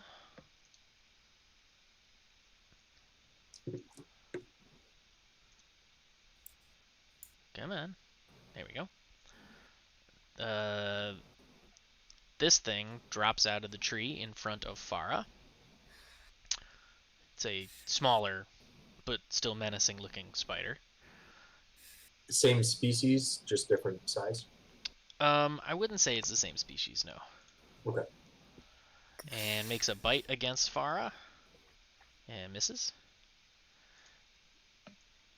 One of these drops out of the trees next to you, Leganor. And makes a bite against you. 16, does that hit? Yep. Alright. So I need you make a DC 11 con. Oh. Can't fucking roll for shit right now. So you 1, 2. take that damage. So the save means you don't take the poison. No, sorry. Save means you take half the poison. So you take 10 damage. Unless you have resistance against one of those damage types. And one of these drops on Swift and makes a bite against Swift. Meow. Hitting Swift for 9 damage. The cat goes. He's very upset. Con save. Oh yeah, good call. So only half of the poison, so I can get 3 back. Thank you. And finally, one of these lands betwixt the bad guys or the weak guys and Wallace. But because Wallace was at the ready, he was able to draw its attention. So it does make a bite against Wallace. At disadvantage? At disadvantage. 15. No. And his bite clinks off of Wallace's shield. Now it is Jin's turn. Okay. So now this guy's in melee range, correct? He is. Okay, so I cannot escape there. All right, then what I will do I need is... to... No, go ahead. I just need to add an initiative slot for these things. Okay. It was So 9. I yell, Ruffalo! And I have to break contact with this nearest spider here, so I will, since he's melee range, I'm going to cast Shocking Grasp. Cool. He's not on you, is he? He's on Mike, so you could. Oh, son of a bitch. Well, he's within. He's trying to He's still in melee range. It would provoke. Yeah, it would Yeah, provoke an it's attack of provocation. opportunity. Is all I was saying. Aggro doesn't work like that. Wow, we are rolling for garbage. Seriously. Yeah, man. so that misses. 7. Unfortunately. We need Richter's lucky ability right now. Damn. Right? Like the party's rolled like 3 1s in the last 7 rolls. Let me just do that. When you roll damage, well, you haven't actually rolled damage yet. No, I didn't mean to push that. Oh, okay. Sorry. Do you do anything else? Do you move, bonus action, etc.? No. I can't use bonus action to break. No, I can't do that, right? No. What's the word I'm thinking of here? Like to Disengage? disengage. That's the word. No, you have to use your action to do that. only rogue, Nope. only So then rogues, I rogues am- can do that. I'm stuck here. I Okay. mean, you could just risk it if you're trying to. Yeah, you can move. You just provoke an attack of opportunity. Yeah, no, I have 32 hit points. I need to save You those. still pop a shield. Yeah, you have your reaction as well. Just saying, those are options. I can use shield as reaction. Yeah, if it Yeah. were to attack you, you could shield with react. All right, then okay, and then here's another question.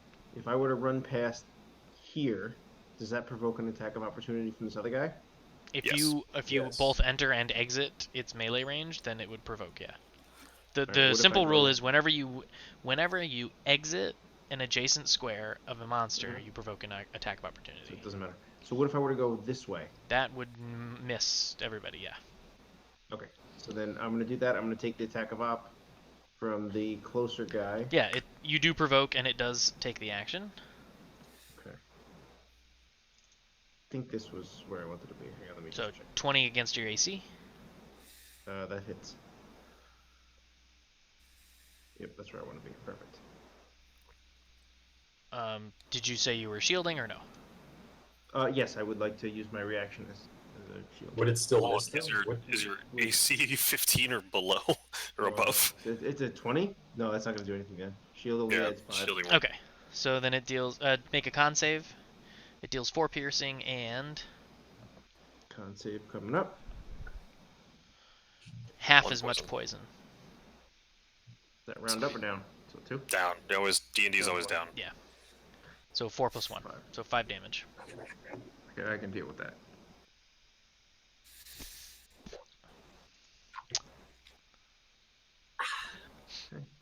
And you move to there. Okay, cool. Yes. Mm-hmm.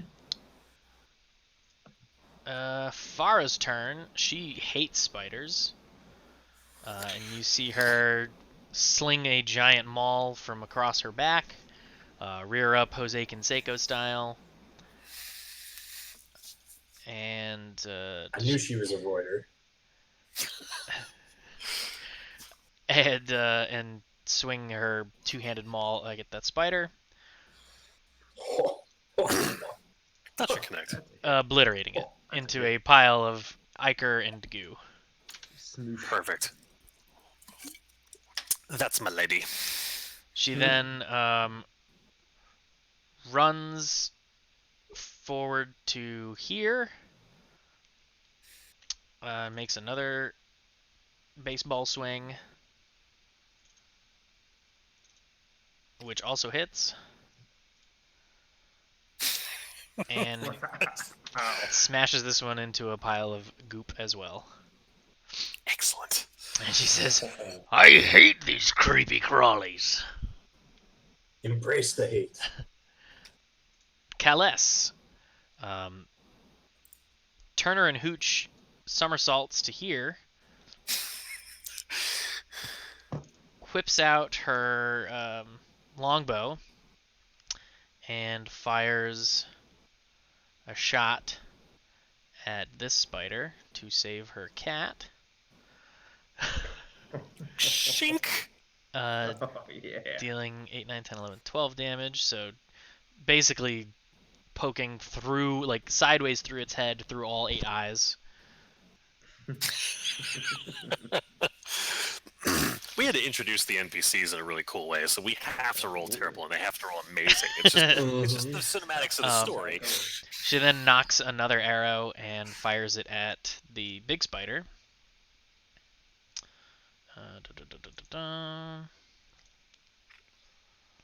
which I think still hits as well. Oh, I didn't mean to do that. So that does hit, dealing 10 damage to it.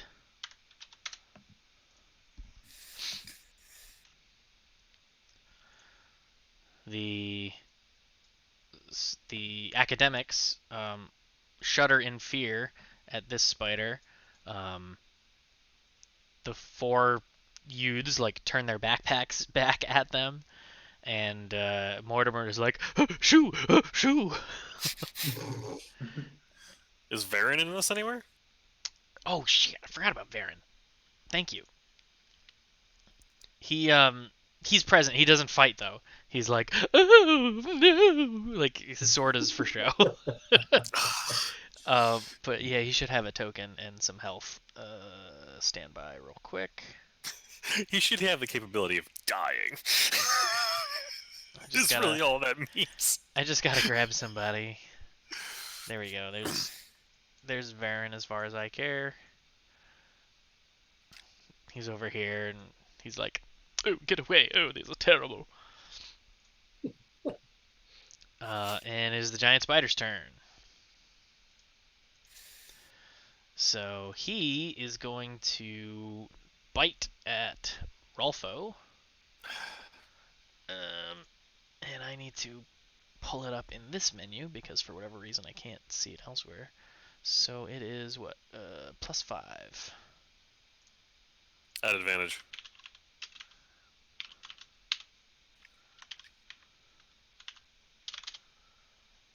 That's 12 either way. Oh. Against Rolfo's armor, which just hits. So he just sinks his fangs into Rolfo. Ugh. Dealing 1d8 +3 plus 2d8 poison, DC 12 con save. Con. Ugh. So he does not save. He takes roll 1d8 plus, what did I say? Which 1d8 plus 3 and 2d8. Some race actually has resistance to poison. I don't know who it is though. Oh, it might actually be him. I think it's halflings. Yeah, hang on. He's a gnome, though. Is he a gnome or is he a halfling? He's a gnome. Oh, But he has something. It might just be resistance to fear. No, that's halflings. Somebody's got resistance. Some race has resistance to poison. I don't know what it is. Well, I don't think it's him. I don't see anything of that nature here. Okay. Anyway, he takes that much damage.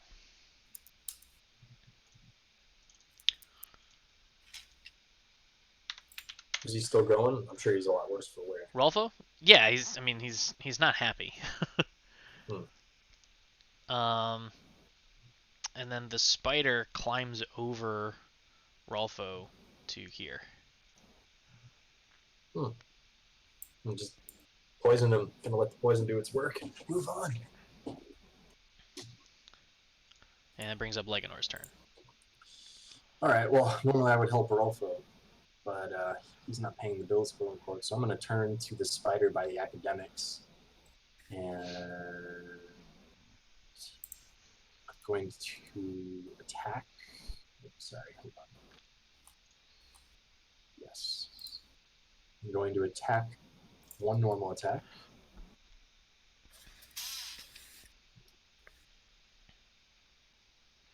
And seeing as it did not kill it like I wanted to, It does hit it, yep. It hits, but does not kill. I'm going to attack again, but this time... What's the easiest way to roll to account for my sharpshooter feat? Should I just manually roll it at a +3 instead of a +8? So a d20 +3? Because sharpshooter is -5 to hit, +10 to damage. So if I'm at a +8 normally, should I just roll 1d20 +3? Or should I just roll it and then we can... Yeah, so the best way to do that in the future is to just make a macro for it. But for now, just roll it manually. Okay. I'll teach you how to make macros after the session.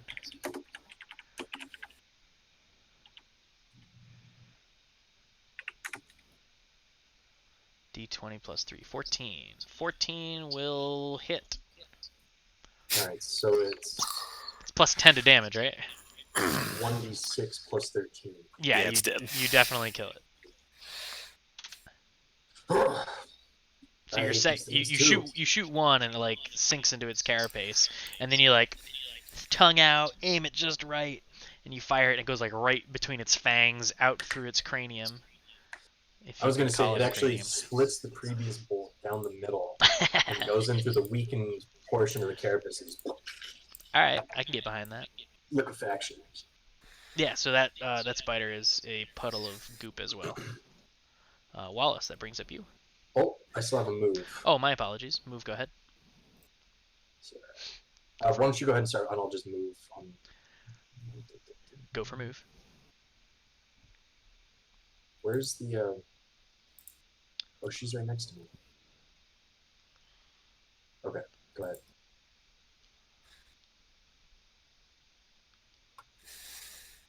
Wallace, you're up. I'm going to move. Since the local threat's dealt with, I'm going to move 30 feet to there. I'm going to action surge. Move 15 feet to here. Yeah. And I'm going to take some swings at this bad boy. Some swings. I have multi. I'm level 5. I've got 2 attacks. You can use extra attack if you use one of your actions to action surge. Beginning at 5th level, you can attack twice instead of once whenever you take the attack action on your turn. Oh yeah. So I mean, you're right. You're right. Action surge was. No wait. The double move. What does action surge consume? Your bonus action? No, it gives you a second action, which you can use starting to at second attack level, you again, can. or you can move. On your turn, you can take one additional action on top of your regular action and possible bonus action. So you could, in theory, attack 3 times if you consume action surge. And Yes. action surge is a short rest. Yes. That's what it is. Okay. Sure. So you get 2 attacks. Okay. So let's see if I can freaking connect with this thing. One-handed. Crap. I closed the damn thing. Okay. What did you roll? 11? 11. 11 scrapes across its carapace, dealing no damage. Okay. Hold on. I could actually hit with this thing if I use it. Yeah, let's see. When you hit, I gotta hit a creature. Alright, swing again. That's better. That will connect. And superiority die. Is that on this thing somewhere? It is. I just roll it? No? So you add the superiority die, which I think is a D8 or D6. It is. One of the two. it's a D8. I'm just trying to see if there's a way to just. Oh, there it is. There we go. So, I did 14 damage, and the next attack is at advantage. The next Against attack it. made against it. Is at advantage. Got it. Cool. So yeah. That is my turn. So Swift goes bounding over to Rolfo and tries to bite and claw at the webs to free Rolfo. I believe the AC is 11 on the web. 10. Okay. So it hits the web, deals 6 damage. I think it has 5 HP. Correct. Excellent. So Rolfo is freed. Huzzah! And on Rolfo's turn, he looks at this big giant jerk spider and he says, "You know what? You're starting to piss me off." And he casts Eldritch Blast. Wait, why did it do it that way? I thought it was supposed to actually cast it. Why did it link the spell card? Do you have a character sheet, or is it? Yeah, hang on. Isn't that a... I mean, it would probably be listed under the attacks. Isn't that a Yes. setting? Yeah, it's a setting. It is a setting. The quick thing is to go to your attacks back on. Oh, character there you sheet go. and just- Got it. Eldritch Blast. Kaboom. Yeah, that 21 will connect. Yeah. 21 definitely connects, and he blasts it with a bunch of force damage. Spell creates more than one beam when you reach higher So levels. he's fifth Yeah, is he level. 5th Right? level? Oh Is he yeah, got so it's 2? 2 beams. Ooh. Why didn't it make 2 damages then? I think you have to roll for each beam, I believe. All right. Well, either way. Oh, make a Well, I separate meant, attack roll for each You have beam. to That's roll a why. separate Yeah. attack. Yeah. Got it. Got it. Sorry, I'm learning new characters too. Only the first one was at an advantage though, yeah. Yeah, it would have just been the next attack. All right, so just the 7 hits, but either way, um, this big goofy spider curls on its back with its legs curled up as it takes all this force damage. As soon as I see that thing go down, I'm like, Well, it's good that you do that because 4 Oh, more of son these of a- little guys drop out of the trees. Crap. Because you were looking, though, this one will have disadvantage because you didn't rest on your laurels as it tries to attack you, Jeff.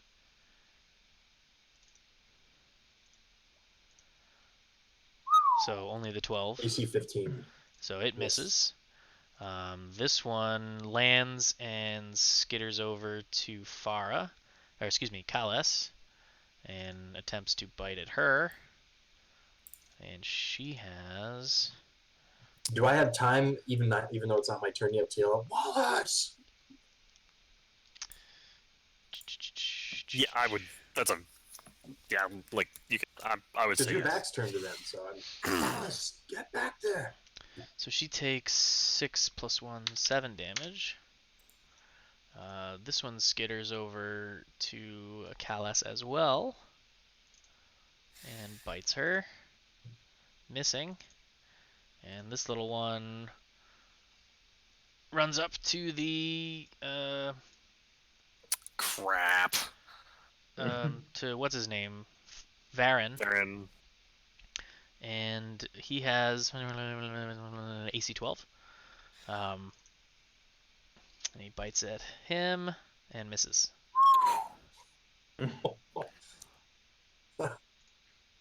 And it is Jin's turn. All right. So I look over here, and I'm like, and then I run down here to Rolf and go, "Yo, Rolfo." Sparkles. That's awesome character work. I love it. Yeah, no, I don't like Gaston. So I run down over here to thank you, yeah, to Rolf. I'm like, yo, Rolf, man, I'm so sorry, bro. I sent you ahead. You all right? You're like on top of And the he's like, Yeah, "What's the matter with you? Go kill those other spiders. All right, fine. No Whatever. time for chit chat." 6 seconds. Fine, fine. Okay. All right. I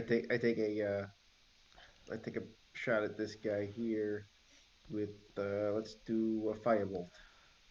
Firebolt. Yeah, Does definitely. that go up with? Does that go up with level? Firebolt definitely hits. Oh yeah, baby. Yeah, you roasty toasty this little spider. Yeah. Oh, you're saying bonus damage? I think so. Yeah, I don't. Does firebolt? What does firebolt do as you level up? That's what I don't know. It's a cantrip, so But it does more damage as you get higher in level. 5th level, 2d10. Yeah, it rolled Okay. 2d10. Ooh. It did. Okay. Yeah. Okay. Yeah, Wow, it's that's a hell of a cantrip. it's quite dead. Yeah. Good rolls, too. Yeah, it just So pops. the Crackles. both spiders that were on the academics are now off the academics, right? Or no, you hit the No. one by me. Yeah, he Yeah. he killed this one. I helped you. It's all right. Farrah's got this. Yeah, Farah runs to here. Shoulder checking Varen to here.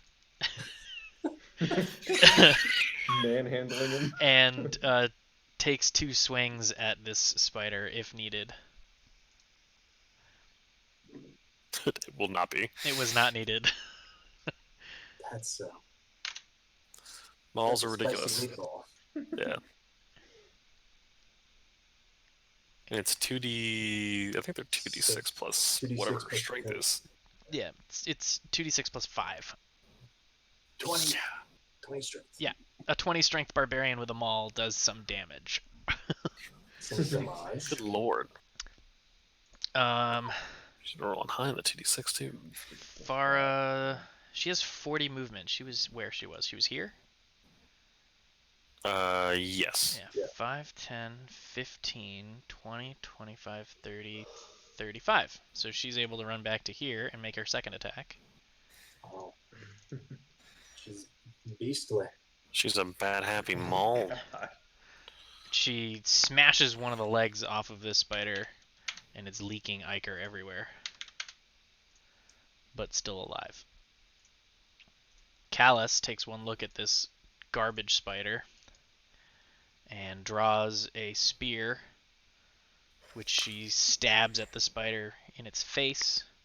I believe that matches their AC. No, it does not. So unfortunately, she misses, but she takes another swing because she can.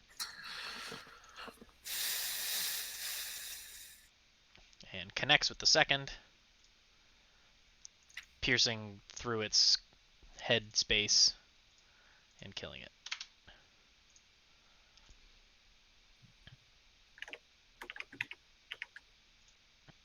The academics are scared very much, and they run and cower behind Varen, who then cowers behind them, who then cowers behind Varen, and they're just like constantly vying to be the furthest away.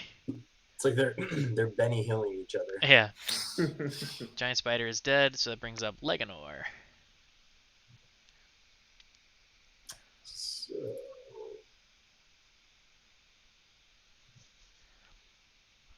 you know what? I'm going to do. I'm gonna need to heal after this anyway. So I'm gonna use both sharpshooter and mobile flourish on this guy here. So mobile flourish, I need to roll inspiration. D8. I don't know if I have the ability to. I don't see where I can. I'm just gonna have to roll a straight D8. Okay. So I'm attacking this spider. -5 because I'm doing sharpshooter. Hit. So 11. Oh, No, 11 miss. Same thing. 5 Oh. miss. God. Be nice to roll above a fucking 10 one of these days. So yeah, so you take real careful aim, but because you're looking so An slow, 8 and a 2. and yeah, you and miss. Unfortunately, are you moving? Yeah, someone's got to get over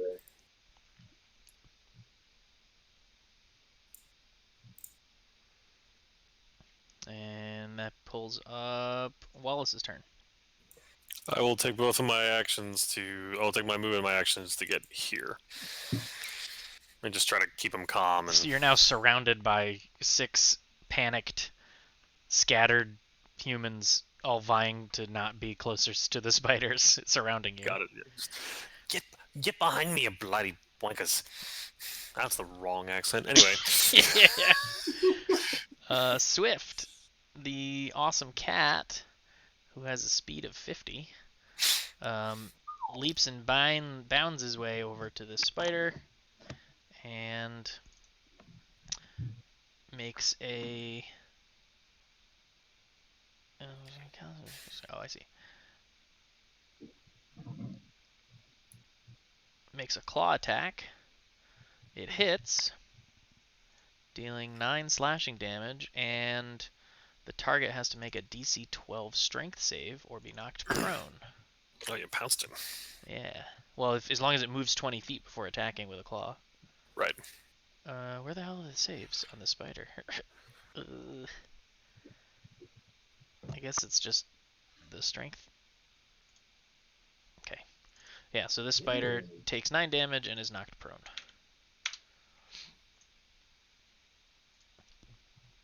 Rolfo then looks at the spider and gives it another Eldritch Blast. Hitting with one beam for 9 force damage. No, it would be both because it's prone, therefore. Prone is just advantage. Oh, okay. Yeah, the 15 and the 21 both hit, but the 12 and 11 both miss. But regardless, he obliterates this spider into a mist of exploded carapace and ichor. Once again, looking around, especially paying attention toward the trees, including the one that's right by the academics. Oh, the trees are not real. I just needed a place to put your tokens. That wasn't just a big green. Wasn't just a big green field. You said they came out of the trees. Yeah, right? there are trees, but like, I'm not saying that there is a tree here. You're just in Gotcha. the woods in general. Okay. In any case, sure, there's a tree there. Who cares? The combat's over. We're all on edge for like another minute. Yeah, no, that's cool. Just like, I'm half expecting Farah to just start knocking trees over. She could. I believe it. If anyone could, she could. Oh. So yeah, the spiders are cleaned up. The cat is eating some of them. Some of them, not like the whole spider. It's gross. Everyone is like, Rolfo's like, well, as you can see, clearly you chose correctly by hiring protection. Farah goes, yeah. I hate these creepy crawlies. Exactly the way she said it the last time. And I will attempt to calm the youngins and Mortimer and it's just so the like, look. Yeah, the this college. This is exactly why you won't need to stay behind me. The college kids, after they realize their lives are no longer in danger, are doing that thing college kids do, where they're minimizing the severity, and they're just like, "That was epic! Yo, did you see those spiders? I can't believe we saw that. That was so cool," etc. Mortimer is like, "All right, everyone, relax now. We're all fine. Everything okay." He's like checking everyone okay, and Varen is crying over goop that got on his shiny riding boots. I'll walk up to Varen. Who's going to pay for this? I mean, I'll walk up to Varen and be like, "So is that just?" And I'll literally, like, with my sword, I'll like point at his. Like, is that for decoration? I could fence them, but they didn't carry swords. I don't know how to fight a spider. Right. Okay. With the pointy end.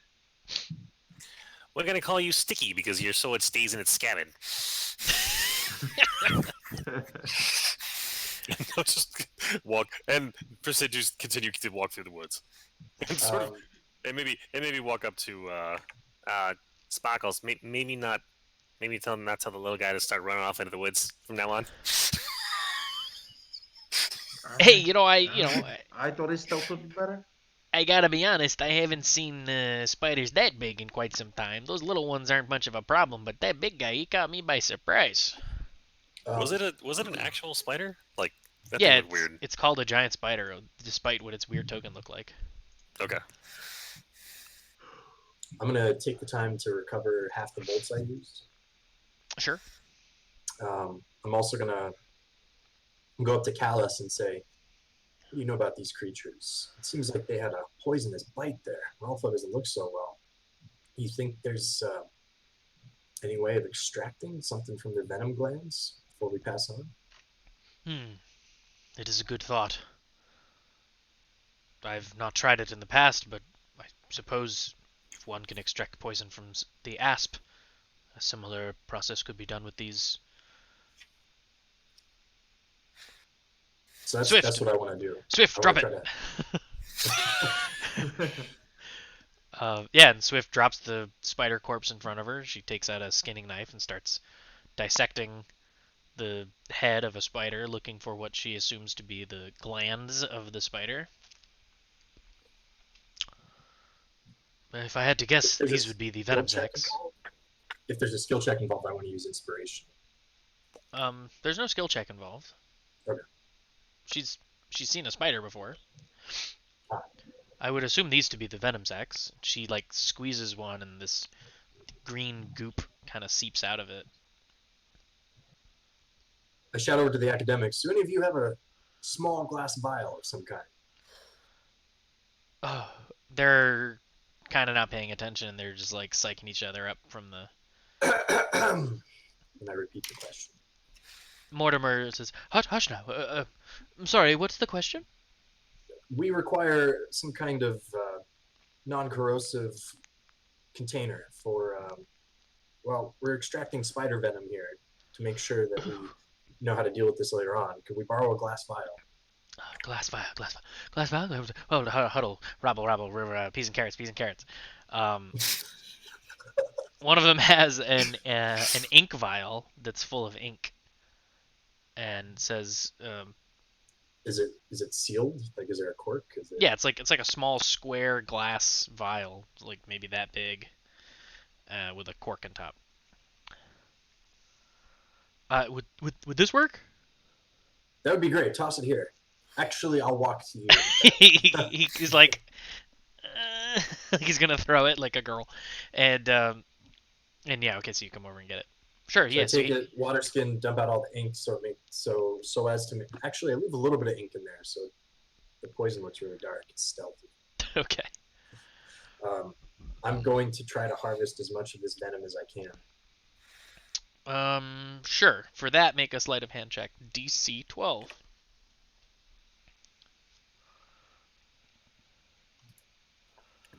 Yeah. So you're able to rummage through, you and Callas, rummaging through the corpses of the spiders, and are able to extract a couple ounces, maybe, of usable amounts of spider venom, and you put it in the vial. Cool beans. Give yourself inspiration. Give myself inspiration. Yeah, on your character sheet. Oh. Ta-da! So you How can. does that work? I've actually never been inspired. So if you do cool RP stuff at the DM's discretion, he can give you inspiration, which you can consume to add a D6 to a skill check roll. It's like bardic so inspiration. It's like bardic inspiration, but for myself. But it's Gotcha. it's inspiration. Bardic inspiration is the bard version of inspiration. I don't know if it's a D6 or not, but Mike has a point. I mean, you're the DM, you can do what you want, but I can tell you what the rules Yeah, say. give me the rules as written. I don't remember what they are. Inspiration basically means you can choose to do any roll you want at advantage, and then you burn there you inspiration. Go. It's at advantage. You could bardic inspiration your inspiration. I don't think I can bardic inspire myself. Okay, well, regardless. So you have a roll of your choice at advantage. Cool. Yes. Which has to be done before you make the roll. You mean declared using it? You say, I'm Yes. going to use inspiration on this roll, then you make the roll. Gotcha. Yeah, any D20.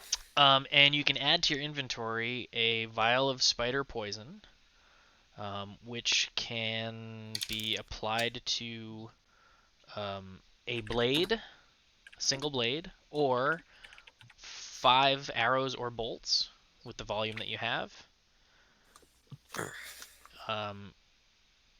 It will last in combat either the 5 shots or 5 turns of a blade, like 5 attacks. And you 5 can't. attacks or 5 bolts. So if you're applying it to bolts, then you have enough to cover 5 bolts. If you're applying it to a blade, it will last 5 attacks on the blade. And on successful hit, it will deal 1d4 poison damage. Excuse me, 1d6 poison damage. The enemy has to make a con save or take half as much. Cool. The con save DC is 11. You can write all that down. Somebody write that down because I didn't.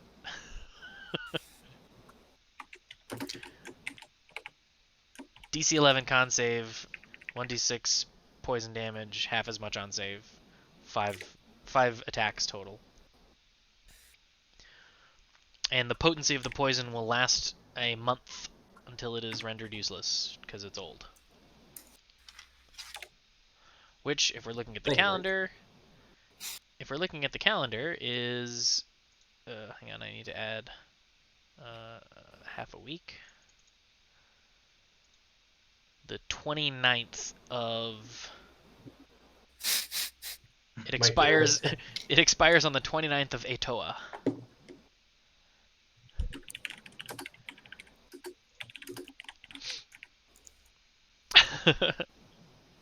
Expires. Yeah. Is that how you spell it? Yeah, that's how you spell it. Oh, well done. Okay, so continuing down the path. Yes. So that happened. Before we continue down the path, give a very quick, stern lecture to the academics that they stay in the middle of us at all times, and they're not to wander off very far from Wallace. Stay in the middle of you. What if you run forward? Do we have to follow you and stay between? Yes. I'm not running towards men with swords or spiders with fangs. You're Look, out of from your now on- mind. Look, from now on, I'll make sure to stay by it. Capiche? You don't tell me what to do. I tell you to keep me alive. You do that however you wish. And I'm And if telling us you to keep- This is you all alive. from Varen. look, Sticky. I expect you to stick next to me whenever anything gets a little, let's say, a little bit of bonus excitement for your adventure into the woods. Well, this will certainly make a good story, but I'm sorry. Thank you for protecting us. That's why you're here. You got it, Sticky. We're using your sword to start the fire tonight because it's worthless otherwise. What? Do you have any idea how much this sword would cost? I could buy all of you. And he huffs off and storms around a tree and goes pee. Yeah. So. Oh, you can unsheath that sword, Sticky? Is that how this works? Oh man, that's funny. Yeah, it looks like it's just a dagger. So anyway, so you talk to Rolfo, and he basically explains you're roughly halfway there. You have another day or so of forest, and then the remaining 3 or 4 days will be like straight up mucky, wet, swamp, gross traveling to get to the rest of the way. Well, I suppose that Bless you. night. Salute. Yeah, so we're gonna make camp and have a little RP time before we do the next travel skill challenge. Very well. So I assume it's evening now. Time to make a campfire. Yeah.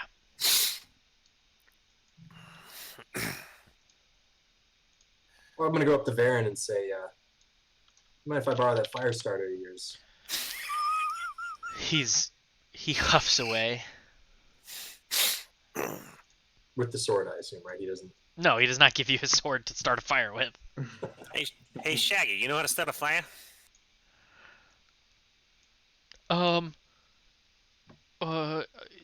With a tinderbox in my fireplace. What about you, Velma?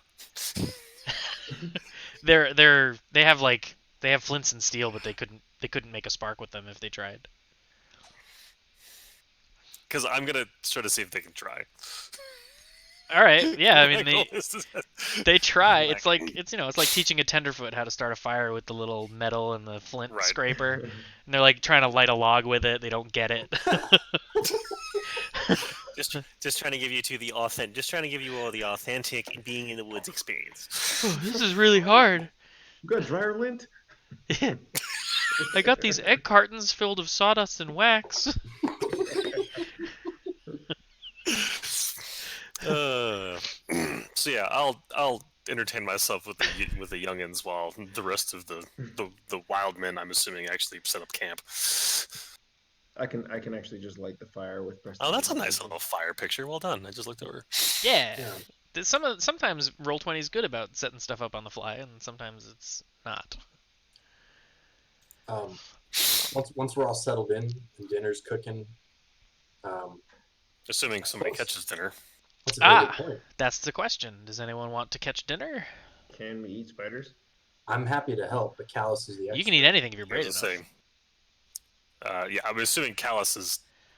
Yeah, I guess so- how much does Callus catch is the question. Gotcha. So Callus does in fact mention that she's going off to hunt, and anyone I'll can go with join her. her. Okay. So you And can. when she finds whatever it is, deer, rabbit, whatever it is, right as she's about to take the shot, I'm going to cast Fairy Fire to give her advantage to make sure that we catch a nice meal for the evening. Great. So I'll give you. No, that's good. I'll give you. I'll give her advantage on the survival check. And minor illusion to make a copy of the thing itself right in front of the thing so that it's like, what? It freezes for a second. She's gonna lose advantage then. No, I'm joking. No, yeah, no. Which one do I You shoot? you help her very well. You give her advantage on this survival check, That's and clever. her ability to catch us dinner. And 17 for the is record, great. if it was anything, I would make a cop. I would use minor illusion to create the image of a stuffed version of that thing, not the live thing itself that's moving, but like I getcha. She is able to find a good-sized wild turkey and kill it and giblets. bring it back Nice. to camp, clean it, spit Well, it, fellas, don't gobble it all down too quickly. clean it, spit it, roast it. It's delicious. You guys have nice full protein bellies. Your name's Fingers, not Wits. There's enough meat to go around for everybody. Are you at your wit's end there, Wallace? Ha ha ha, Fingers. Why don't you use those things and provide some musical entertainment? We did. This turkey, that dark meat that you're holding, that's, well, I mean, Callus did most of the work, but I helped. I helped. I will at some point. So I mentioned trying to insight Varen or investigate Varen. I can't Yeah, remember yeah, what I yeah. said. I don't know if I can attempt that now. Yeah, sure, go ahead. Insight or investigation. I'll let you. Well, what are you trying to discern? His motives or his history? Well, both ultimately. But All right, then um, make both checks. insight and investigation. Yeah, if you're trying to determine both of those things. Awesome. All right.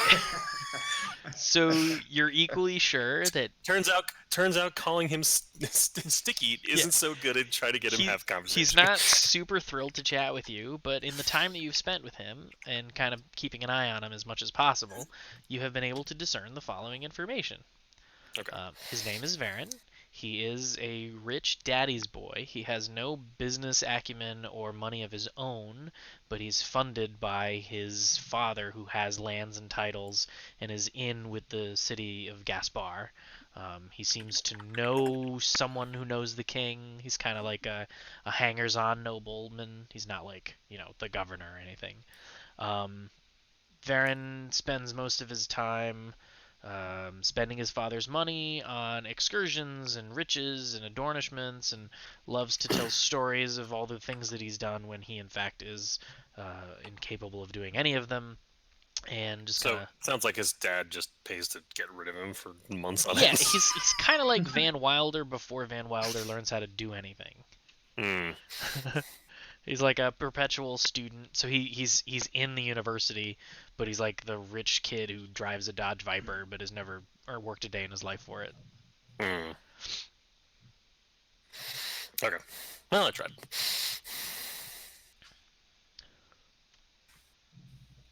Anybody else doing anything this evening before bedtime? I'm sitting at the fire,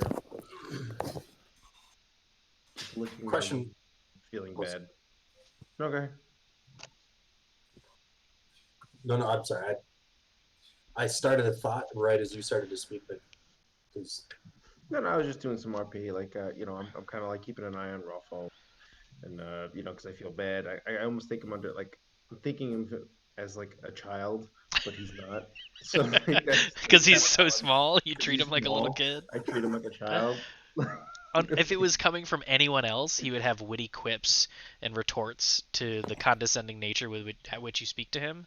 But because he's enamored with learning anything he can about you, he like doesn't even notice it and lets you call him whatever you want. Like when you call him Tiger in sport, he's like, "Yeah, all right, whatever." Yeah, it's like it's not even condescending. It's just like Hey, buddy. hey, bud, what's up, man? How you doing? Yeah, bro. Like, yeah. At one point, oh no, he doesn't have any tools. Never mind. Yeah. Okay. Cool. He tells you a little bit about how being a warlock works, and you learn a little bit about how his demon pact works, which is like crazy to you, demon pact. It's like, whoa, like I just got these powers because I'm Dragonborn. So like, wow. Hey, what kind of dragonborn are you, by the way? Red. Do you know Ranger. that you have a breath weapon? Yes. Yes, I Okay, just because haven't had an you've opportunity to use literally it. never used it. I just didn't know if it was Right. something you were aware of Well, or not. it's a 15-foot cone, so Yeah, I need so like a clear, open path to do it well, without 15 foot isn't friends. huge, but No, but if there's friends within that, toast them. 15 foot. If you're standing where you're standing, a 15-foot Mhm. cone affects this area.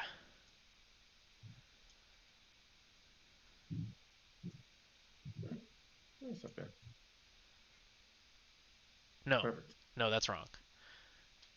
Damn it, that's incorrect. The way it's drawn is weird in D&D. It's Yeah, drawn. The size of it is drawn like this. yeah, that's That's a 15-foot cone. hard. Oh, So that would meaning be like a 15-foot I cone see. originating from here. Shit. Yeah, yeah. Looks like Okay. that. Mhm.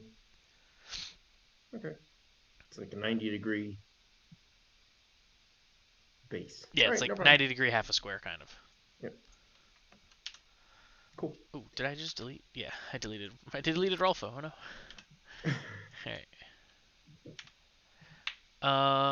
Okay, cool. Yeah. So you're just buddying up with Rolfo. That's neat. Yeah, just buddying up. Don't know if Mike is doing anything except wrangling children at the moment. Question for you. Yeah. For message, if I was out of line of sight from the target of my message cantrip, would they know that when they hear the message in their heads, would they know that it was a spell or that it's from me, or do they just hear these words in their head like, oh? It doesn't say that you can see them. So you just have to point your finger toward a creature within range. So toward a creature within 120 feet. Right. So, let's say I'm on the second, I'm on a rooftop or in a tree somewhere. A bunch of people come walking by, and then as they walk by within range, but they can't see me, I point and I cast message. They hear it in their heads, but it's not like they go, "Oh, hey, guy up in the tree back there that was hidden," right? They just know that, huh? So you can only cast the spell through solid objects if you know the target. Okay, but it's not a line of sight cover issue. It's do they know what's Oh, happening? they don't know. I see what you're saying. I see what you're saying. Um, I mean, they wouldn't know I'm hearing a message from somebody. They would hear a whisper in their head. Or yeah, Okay, that's because all it's I always a need. whisper. Yeah, so they hear a whisper. So hypothetically, if there was a pack of bandits up ahead, and I crept up and whispered to one of them, "He's cheating with your wife," or something like that, he wouldn't know necessarily that it was Not not one of his. necessarily, but not. He wouldn't necessarily not know. Right, but it also wouldn't be like, oh, someone just tried to use the It wouldn't be message like cantrip. it wouldn't be like you do message and then they look at you in the tree and shoot you. Yeah,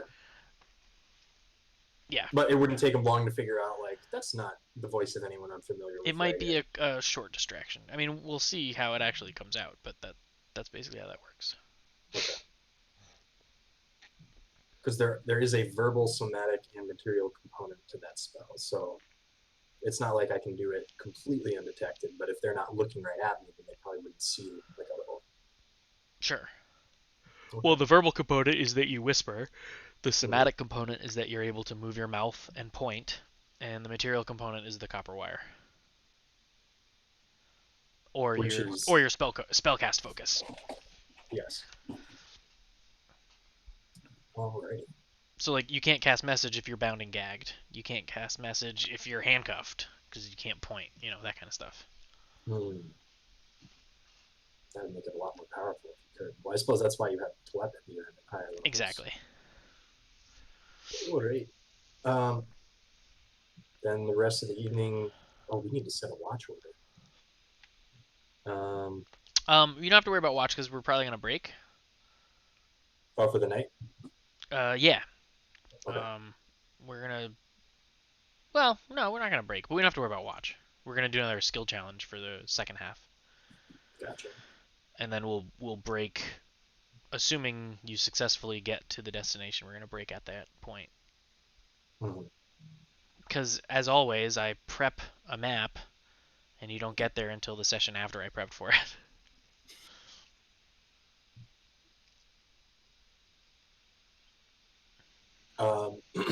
Okay, more RP flavor while we're settling in for the night. I Yeah. am inquiring with Callus about how, like, basically the dynamic between her and the Lynx and how it works, and basically saying, that could be really useful if we come up against any other adversaries to have your Lynx trip something so that we can both hit it with greater ease and knock off our enemies much more quickly that way. Yeah. So she basically talks about how um, years ago she um, created a bond with this lynx.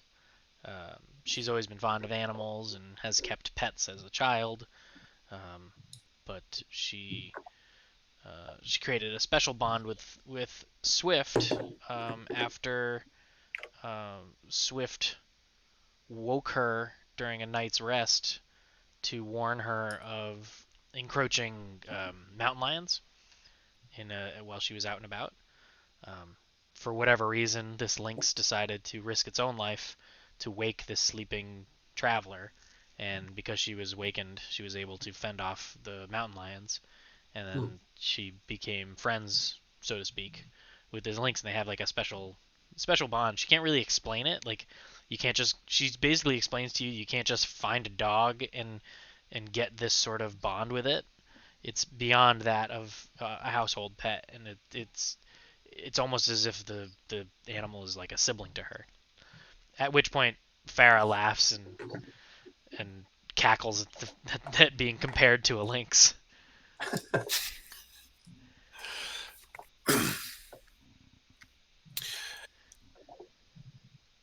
Yeah, Mike. If it hasn't already come up, I'll look over to Farah and go, "So, what's the story with the spiders?" The story? Once there were some spiders, then I hit them with a hammer and there are no more spiders. Yeah, but you don't like spiders, specifically spiders. Oh, and I do not like creepy crawlies. Any particular reason? They creep and crawl. Civilized folk walk on feet. They have too many of them.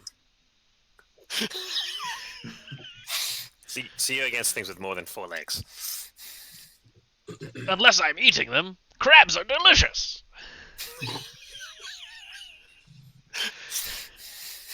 But 4 is okay. Two and 4 is okay. The 4 isn't too many legs. I have You know- two. Swift has four. Swift is great. You don't have an issue with horses. Centaurs might become an issue, huh? Centaurs have arms, not legs. 4 legs is fine, we've established.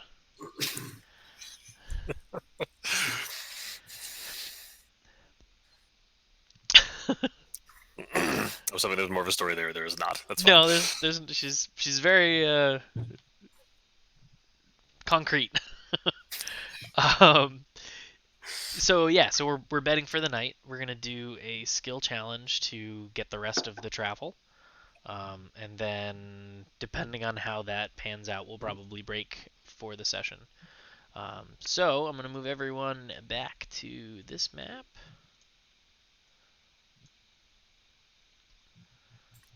Sorry for the delay. Just Yeah, no problem. small. So that 4-year-old with a bad dream. took us to about here-ish, and now we need to get to here-ish. So this travel, the rest of this travel is much less in your typical forest. It's much more like a swamp. It's not all like waist-high water, but there are periods of time where you're just trekking through waist-high water for hours on end. Most of it is muddy and mucky. It's slow going. It's soft. There are trees. There is a canopy of cover, but these trees are gnarled and ancient, huge. There's not a lot of underbrush, obviously, because it's so wet. It's just, it's gross, very dark, very gray, but not like an open plains type of swamp. It's a forest swamp, a bayou, if you will. Hmm. So, I gotta say, gents, I don't have a lot of experience in this kind of muck. as this is more This is difficult, unpleasant. this is going to be a 7 success before 3 fail, because this travel is difficult. Even like, even Rolfo and Farah and Callus comment how, we know the way, but you never know what you're going to encounter in the swamp. Well, once we get to that kind of point of no return where it's definitely full on bayou and not forest, and I know you said that's, it's a transition. Yeah. Um, For the majority, for the purpose of the skill challenge, you're in that terrain. Okay. Well, in that in that case, then I'm going to turn to our wards, Varen in particular, but all of them, and I'm going to very persuasively admonish them that they should tread only exactly where we step in front of them, and that they should stay close and never be anywhere but the middle of the pack. They shouldn't be at the back, and they shouldn't be at the front. And Wallace will stay by their side at all times. Yeah, cool. These will all be DC 16s. Whew. Great. I'll say, can we just fail? Now. Can we just fail now? Nah, you could make it, man. I believe in you. Need I believe 20s for dual successes. Okay. Yeah, so, Varen doesn't admonish you for talking down to him. They seem to listen. Mortimer's like, yeah, listen to the guy who knows what he's talking about. And they do. They follow very closely behind the pack. Are we all healed up, by the way? Yeah, after your overnight, you regain your hit points. Nobody consumed any hit die, so you're all full. Cool. So we move on to Wallace. So, I mean, really, I'm doing even more what I was doing before with trying to, what the heck are you using for landmarks at this point? We're going through muck half the time. So I don't know if that's cheating if I'm doing the same thing again, but this one is No, different harder, skill challenge. You can do whatever you want. Okay, so yeah, So, but what are you using? Your own investigation? What are you doing? I'm going to use my own investigation to try to keep track of where the heck, how we're getting where we're going. Yeah, sure. So again, it's much more difficult travel, so it's more difficult to do. So DC 16 investigation. So the season Success. is autumn. Is it sunny or cloudy? It varies day to day. One day it's overcast, one day it's clear. Okay. Cycle of the moon. Oh, I can tell you that. Of course you can. It is a It's very important. It's waxing. It's about half moon, and it's getting fuller. So it's a waxing gibbous. Yeah. Cool.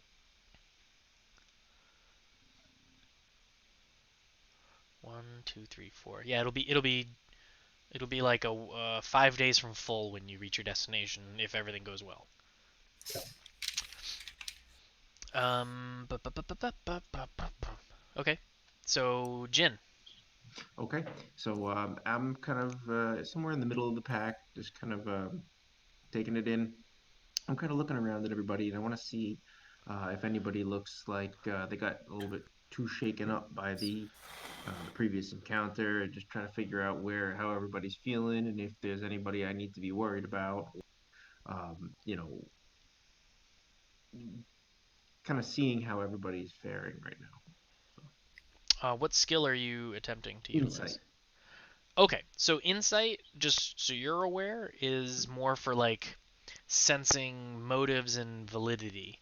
So you can use insight to tell if somebody is being honest or if they're hiding something. You can use insight. So not seeing if they're worried or angry. Yeah. Okay. Or... All right. I guess sure. So you're trying to get. No. I'm trying to make this work. So because I like the idea from an RP perspective. I just want to see if it aids your travel. So you're gauging to see if morale is up, making sure that people are not feeling defeated, people that aren't used to travel, if they're like, I'm scared, or, yeah, or yeah, yeah, or all right. yeah, And exactly. and what do you do with this information? So if well, it depends on if anybody is feeling down. I could Well, yeah, let's do the skill check first. okay, Nice. Perfect. okay, So yeah, good. for the most part, you can sense that people are trusting of the process, and especially after Leganor's pep talk, they just kind of follow the way. But um, one of the guys, we'll call him Shaggy, a couple of times is like out of breath. He's a little heavier. He's having a harder time with all this travel. He's like, I don't know if I can make it, man. What's wrong with me? I can't believe I would. Why would I do this? I can't do it. So all right, so I guess at that point, what I'll do is like, oh, yo, bro, check this out. You want to see something funny? And I cast prestidigitation, and I just make like a little spider just jump out of a really small one, like maybe that big, just jump out of a tree towards Gaston, and just Fair disappear like enough. right away. Try, just Yeah, freak him out so just a that's little bit. great. He is in fact frightened of the spider. He um tries to like stagger backwards because of the muck. His boots like get stuck in the mud. He loses his balance and falls on his butt in the mud, and everybody has a good laugh, and the guy forgets about how scared he is and how tired he is. Perfect. And Varen is like, "That is not funny. I'm sending you my cleaning bill." Cool. So we are 3 of 7 successes, no fails. Back to Leganor. Stand by. As we're at this point, we progressed Luck is farther running out. to the swamp. Once again, I have a two-part thing. It's one skill check with two parts, and the first is a little spiel about really have to be on our guard now. We have to kind of cover our own tracks, not make it super obvious which way we're going. Keep a lookout, low profile. Try to stick under the eaves of the trees and the shadows, and for goodness sake, stop falling on your ass. What I'd like to do is a stealth check, if possible, to help us continue to pass. Yeah, so you're using your knowledge of stealth to aid in the less seasoned travelers on how to not be a bungling pack of canteen clanging backpackers, letting every beast Bunch of and stupid denizen of the tenderfoots. swamp know that you're there. Sure, stealth check. Ooh, So you're pretty stealthily, and you're showing them how to watch your step and move silently. But again, they just got these build and duelist backpacks, and they're just clanging with their dirty pool. And inside jokes are fun for everyone. Um, we're making fun of a guy we used to work at How did summer he camp just with. appear in this universe? I figured it was something like Yeah. that. Yeah. He was a goofy kid. Anyway, they're just not stealthily. And despite your best efforts, they continue to make lots of noise. Okay, I had my scoutmaster used to actually believe the reason that compasses point north is because there's a giant mass of lodestone at the North Pole, and that became like a huge running joke between all of us. Yeah. The The lodestone. lodestone. That's Like great. the U.S. government just threw a stone up there. Yeah. Yeah. Yeah. Just Yeah. a giant Big like, meteorite. rock. The Canadians, or I don't know. That's hilarious. That's wow. Okay. Some people believe some dumb stuff. You ever hear of flat earthers? All right, Mike, you're up. Yeah, exactly. Magnetic North is creeping towards Siberia, though. Yeah, that's true, but it's not because of stuff in the ground. The thin layer of the Earth's crust causing the magnetic field for the whole planet. So, okay. Tell me if I can get away with this. So my thought is that I'm actually going to attempt a nature check using my Eurolabin Valley info, which technically gives me advantage on checks That's that are correct. nature. So my thought is I'm going to try to use nature checks to basically find dry ground, like keep us as much out of the muck as possible. Yeah, that's a great idea. You can have a nature check at advantage. Nice. And it's a thank good thing God. you did. Yeah. So you remember in the 7-hour speech that Sturgis gave you guys, at one point he mentioned how in the Uralabin swamp there are a particular type of tree whose root system is very porous and sponge-like and soaks in the waters around it it's essentially giving you a mound of dry dirt. And as you walk through the swamp, you're looking for those types of leaves on the horizon, so you can follow a winding path from root system to root system, which does allow you to find firmer ground as you move through. I'll share that Breath with. of the Wild. What about Breath of the Yeah. Wild? The Lost Forest and Breath of the Wild. I've never played it. Oh, That's such a pain in the ass. that's definitely the vibe I'm getting here. Yeah, and I'll share this information with the Wildman as a way of being like, hey, this is what I'm doing, and this is why I'm pointing us toward these trees. Yeah, the sisters are like, sounds good, and Rolfo looks at you like, oh, yeah, that makes a lot of sense. Sort of. 4 successes, 1 fail. Jin, that's you. Okay. Oh, bye, Mike. Okay. Bye. Oh, my frames. My frames. Mike, why? Why have you done Can I come this? back? Actually, oh no, yeah. I have me instead of Wallace, and I have half of Jin as Jin. I'll take it. So okay, I guess should I do this while we're waiting for him? Or? Yeah, you can go ahead. All right, might as well. All right, yeah. So I'm gonna just Can you text kinda, him or something, Jeff? I'm gonna keep an eye out. I'm gonna look around. I'm gonna try to see if there's any paths or well-worn areas that we can either follow or give us any hints as to if there's been anybody there prior or anybody there recently, like on the trail that we're heading. So I'd like to use a perception check on that. You're yeah, using perception. What are you trying to perceive? I'm trying to perceive if there's any. Are we on a trail first of all? Discord just No. crashed Yeah, I saw that. for Mike. Okay, It right. is not a So trail. that's what I thought. It's I thought just we're the not on a swamp. trail.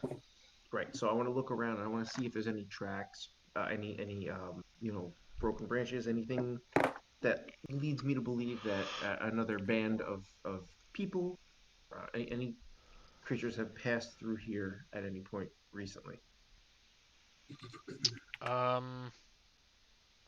Sure. Roll perception. Yeah. Can't tell. So that'll just be the single failure, and it's just swamp everywhere. You have no idea.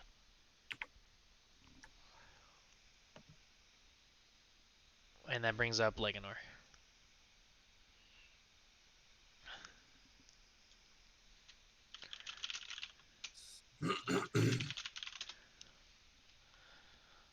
Is that DM fiat or is that the rule?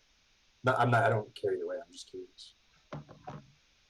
Well, there is no rule for skill challenge. It's already not rules as written. Gotcha.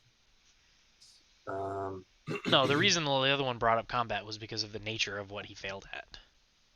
Mhm. More than anything. So,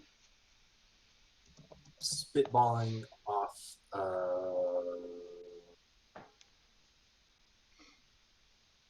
what Wallace did, or attempted to do. No, he did do it because it was at advantage. I'm going to show the tender feet once again how to step adeptly between the roots of the tree with the spongy roots itself, so that they can navigate without falling over themselves and getting wet and leaving obvious tracks and all that. So I'd like to do an acrobatics check at advantage with my inspiration. Okay, cool. Yeah, that's fine. Great. So 19 is good. You deftly maneuver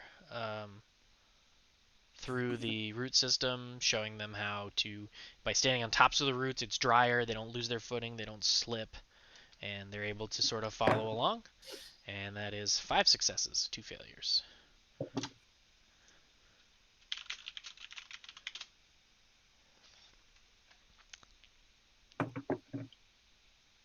Mike is at the spinning squares in Discord. They're not loading in for me.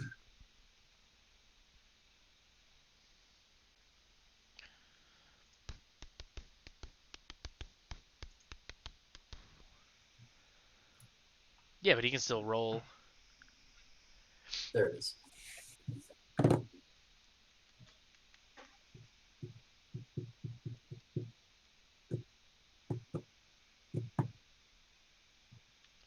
He's going to type it all out like a champion.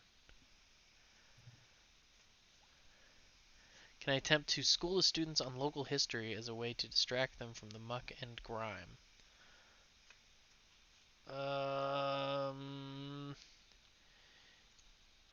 Yeah, but that would be a performance to successfully distract.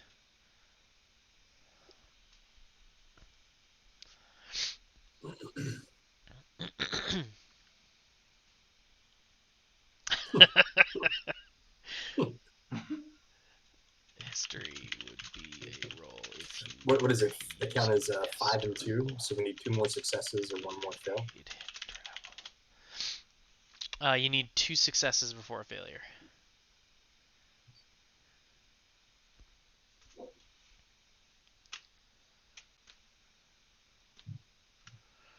He just wants to use advantage so badly. I don't blame him. If he can give me a good reason to use it. Perception to look for any other creepy crawlies in the woods or water.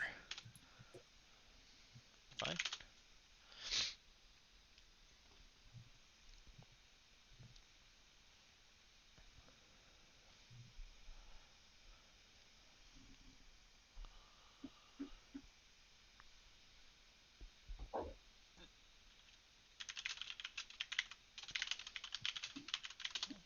Ah. Oof. Oh. So close.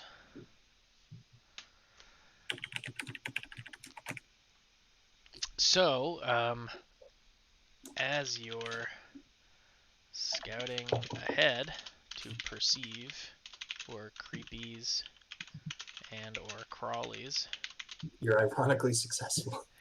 you successfully find none. And as you turn back to rejoin the party, you find you can't lift your left foot, and the ground seems to be rising to meet you. As Wallace begins to sink into the swamp.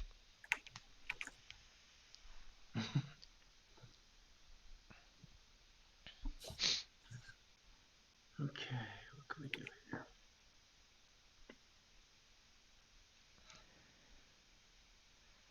All right, as we What see if him we- start to... Sorry. What if we canceled the call and then started a new one? It's a possibility.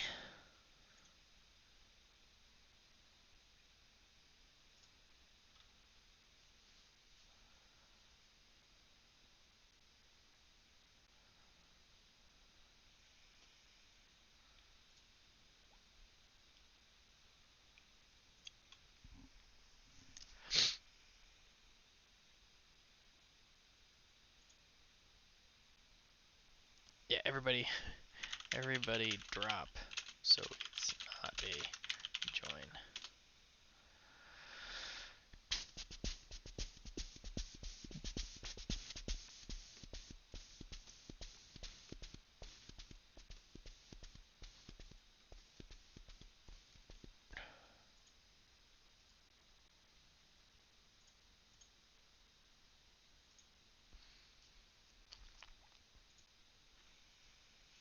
Alright, so this is a fresh call. Technical difficulties. We're doing it live, folks. Okay. In the same order. Yeah.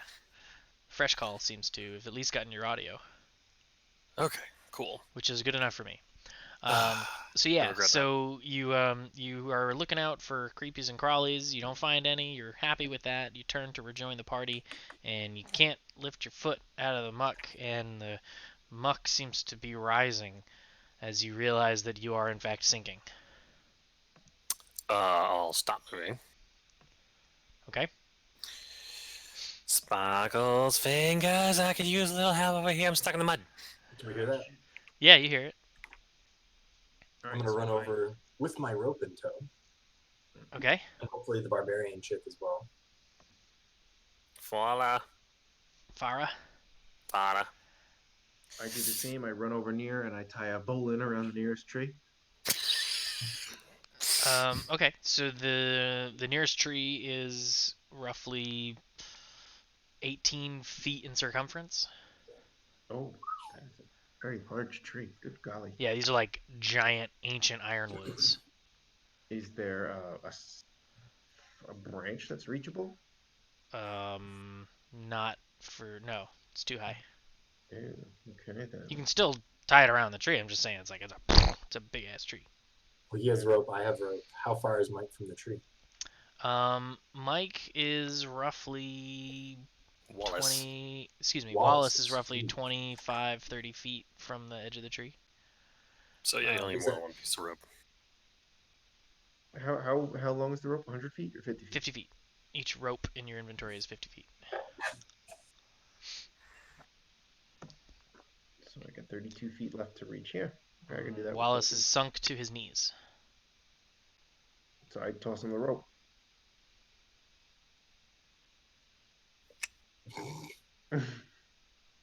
So, explain to me what you've done now. You've tied your So two ropes I together. You wrapped the rope around the tree, tied a around the bowline, tree. and you're tossing the other end to him.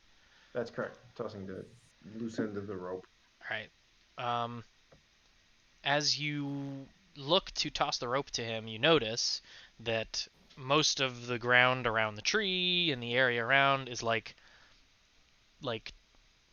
uneven, goopy, mucky mud. But where Wallace is standing is like a pool of pooled water. Like it's a looks like a puddle. That puddle is roughly 50 or so feet in diameter, and he's kind of in the middle of it. As the ground beneath him has sunk, the water has collected, so you can kind of see the edge of the area that looks less sturdy. So to throw the rope to him, you'd have to throw it quite a distance. Oh, I thought he was. Okay. Hmm. Yeah, because he's like you can't really get near him, otherwise you'd be in Yeah, that water, which you could try to do if you wanted. Got But it. Leganor, come over here. Bring your crossbow. Tie this to the end of a bolt. It's not going to do very much. It's a little It's a light crossbow. Not gonna work. it's a hand hand crossbow. crossbow. It's even smaller. No. come on, Sparkles. I- You gotta have. I'm sure you got something. Mike is I turn sunk to the, to his as soon as he thighs. says that, I turn to the ranger chick and I say, "You, on the other hand." Yes. Yes. Give it to me. Okay. With Perfect. the idea of the rope. Longbow. Give her the rope. Give her the wrong. Longbow work. Give her the rope. Mike Give is the rope, into Angus. his waist. Give her the. Yeah. So, Just there. Tie this. shoot- Tie Yes, this rope to she the ground. takes it. Shoot. She ties a rope Don't around shoot an it at him, arrow, Shoot it by him. and she fires, and the arrow drags the rope forward and plops in the muck behind you, Wallace. And Mike's oh, your audio is still on though. That's good. We can't see you though, so speak what you're say what you're doing. Oh. Yeah. No, I'll reach back for the rope, wrap it around, like I don't know, try to like wrap it around like me as much as possible. That's above the water, and like wrap my arm around it and like try to start dragging. Like, Yeah, Paul, please. it's not long enough to like tie a knot around you, but you can grasp it. Okay. I mean, I'll wrap as much of it as I can around an arm then, and just be like, "Pull, please. Sure. Could you pull me out of the muck? You're sunk to your navel. Walls don't help. Everybody, peoples. I can't I really. assume the help that barbarian much here. chick's I'm going not to do very most of the strong. pulling here because she's. We hate. Farah jumps and grabs Fair help, please. and starts pulling. I'm assuming I'm being pulled out at this point. And yeah, you stop sinking, but you're like Progress. there's a lot of suction behind it, so it takes a lot of effort to pull. You can feel your like feet being pulled, like you're being stretched Right. as she. While Pulls. she's struggling, I say, "Come on! I thought you could pick vegetables like none other. This shouldn't be too difficult then." Oh yeah, I'll show you. Hey, it's not. There it is. That was exactly the DC I set was 14. Yeah, no, it's delayed with the clicks for some reason. Okay, so yeah, the 14 was successful. So she does get you unstuck from the muck. You When unmucked we yourself. when we get back to town, madam, I owe you a drink, and I'll try to slush as much of the off of me as absolutely possible. As It's soon really as he's gross. out, I'm looking at the at Varen. I want to see what his reaction is to this. Varen is disturbed, and he's now looking all around him to make sure that he's not standing in water. I just want to make sure he's not laughing at my No. friend over there. Okay. He's not laughing. So yeah, I'll take a minute to just try to, I don't know, like pour my boots out and I can actually help you with that. Would you consider both boots to be less than a cumulative 1 cubic foot? A foot by a foot by a foot? Sure. Mm-hmm. Okay, then I instantly clean your boots. Oh, that is. Can you There's a blanket. just right here? Can you just clean this? There you go. Clean or soil an object. Yeah, you can go either way. I'll make you poop in pants, but I won't do that. I'm saving that. For Basically, that at like some point. piecemeal, you can be like clean. Yeah, It's just not clean. Yeah.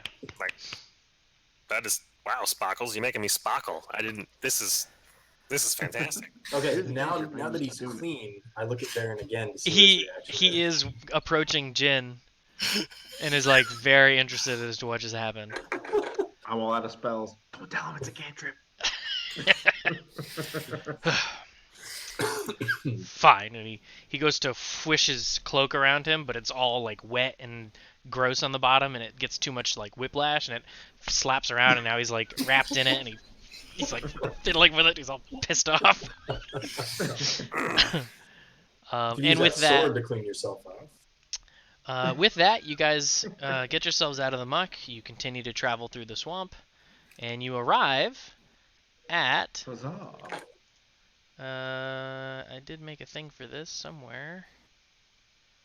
I think. Were we at 5 successes or 6 successes out of curiosity? You were at 3 fails, with 5 Well, successes. no, I got that.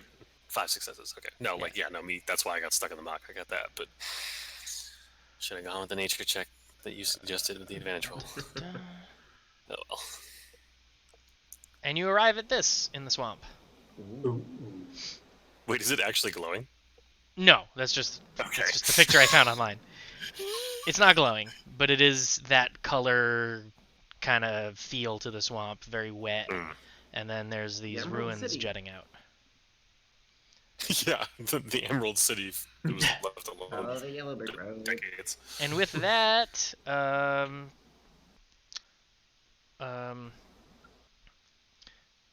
can't Calling remember it his a name. Rolfo. Wow. Rolfo says, "Lady and gentlemen, I give you the Uralite Temple, lovingly referred to as Temple Number 2.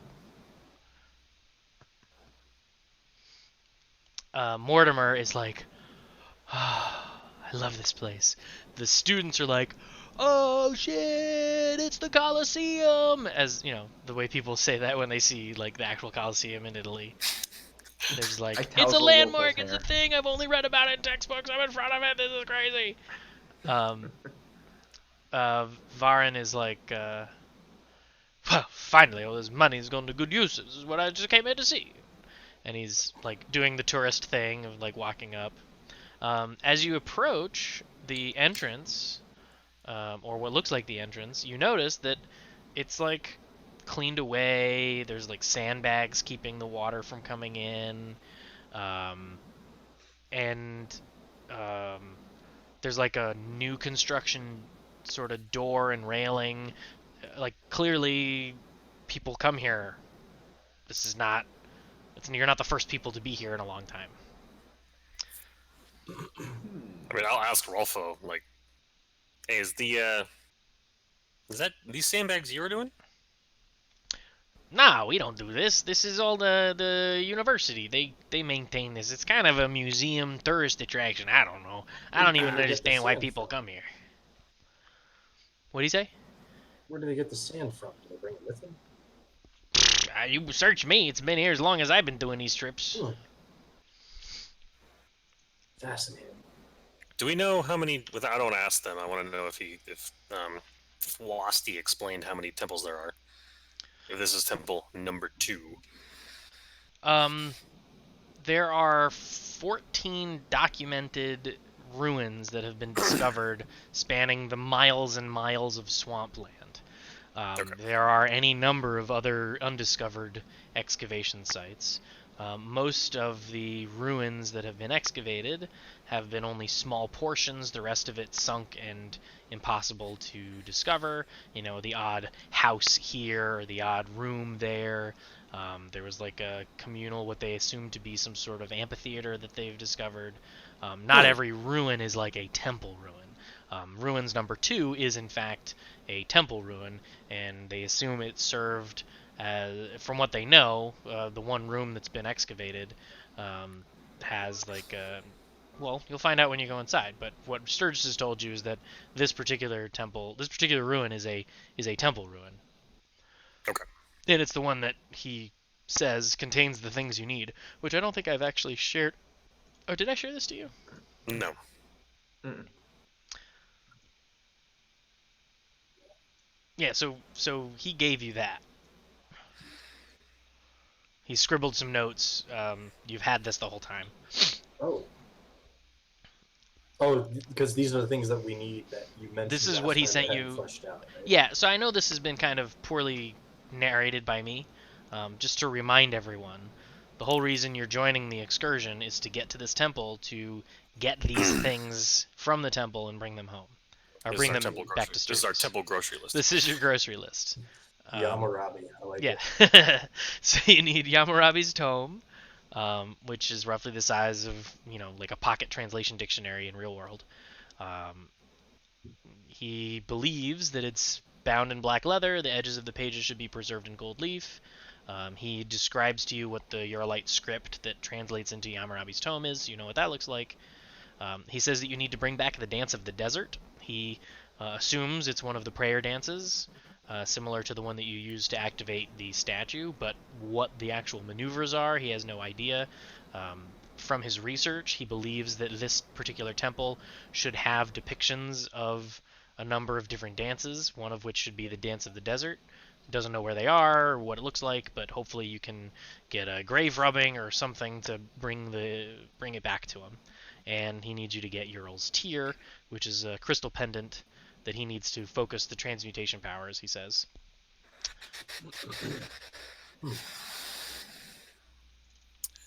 This is going to be interesting. Mm-hmm. Oh, we're gonna get this out from underneath everybody else. Yeah. So, as you're standing outside the entrance of the temple, Farah and Kales take a seat outside the door on familiar sandbags to them, like they're just kind of standing watch. Rolfo points to the doorway and says, "Well, Your Highness, take your time. We'll have to be leaving before nightfall. We don't want to have to make camp in here. This swamp is gross. I'd like to at least get a few hours journey back to slightly drier swamp before nightfall. But you should be able to spend a couple hours taking a look and doing whatever it is you're here to do." And he kind of looks at you guys, assuming that you're gonna stand watch with everyone else, under the assumption that you guys have been here a million times like he has. Right. And Varen and Mortimer and the scholars.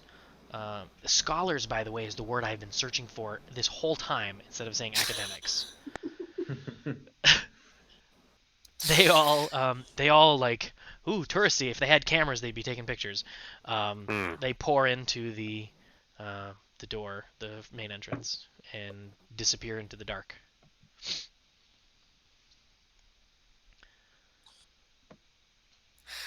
I'm gonna keep pace with them because we have a And, guard outside. yeah, and sorry, Rolfo also follows in with them, but the sisters stay outside. He tells us to stay outside. No, he didn't tell you to do anything.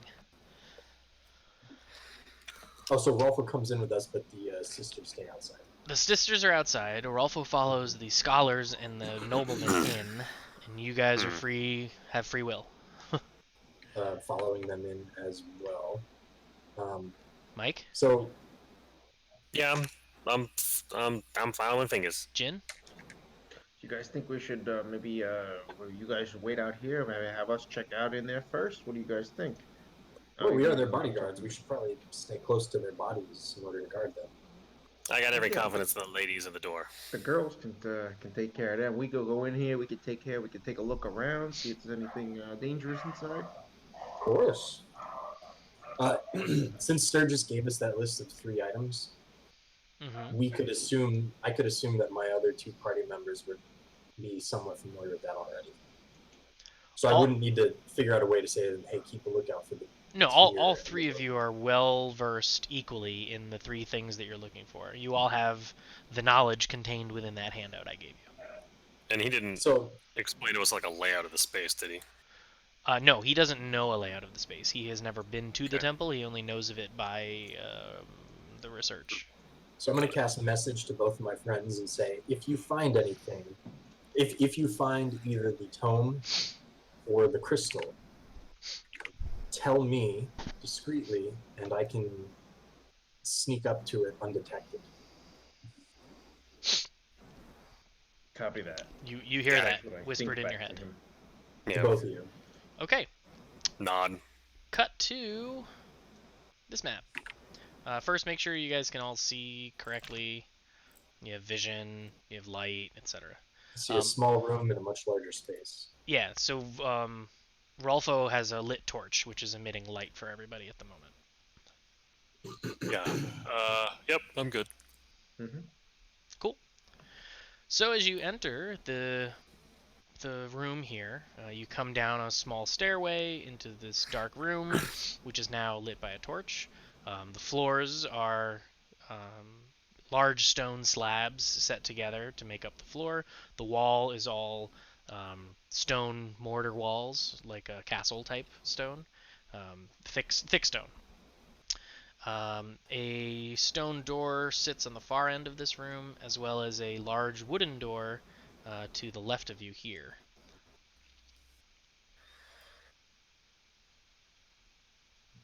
I mean, I'm following Mortimer and the student and the scholars. Sure. So Rolfo walks over to this door. He turns the latch and opens the door and says, "All right, lady and gentlemen, I present to you the greatest collection of Eurolite artifacts in the history of mankind, the great and wonderful Temple 2 Museum," he says with, like, lackluster disdain and boredom. And with that, he moves this door aside by swinging it. Big, thick, heavy door, like so.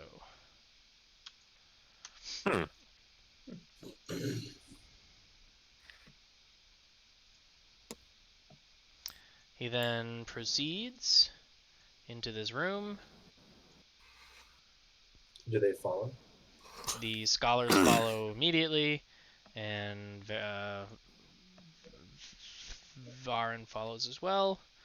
And you enter this room. And I have a thing for this room. Does everyone have to roll a dexterity save? No. Okay, good. I will read it out, but you can also read it. Behind the heavy stone door reveals an open room with a stone floor. A brazier... Actually, forget the brazier part.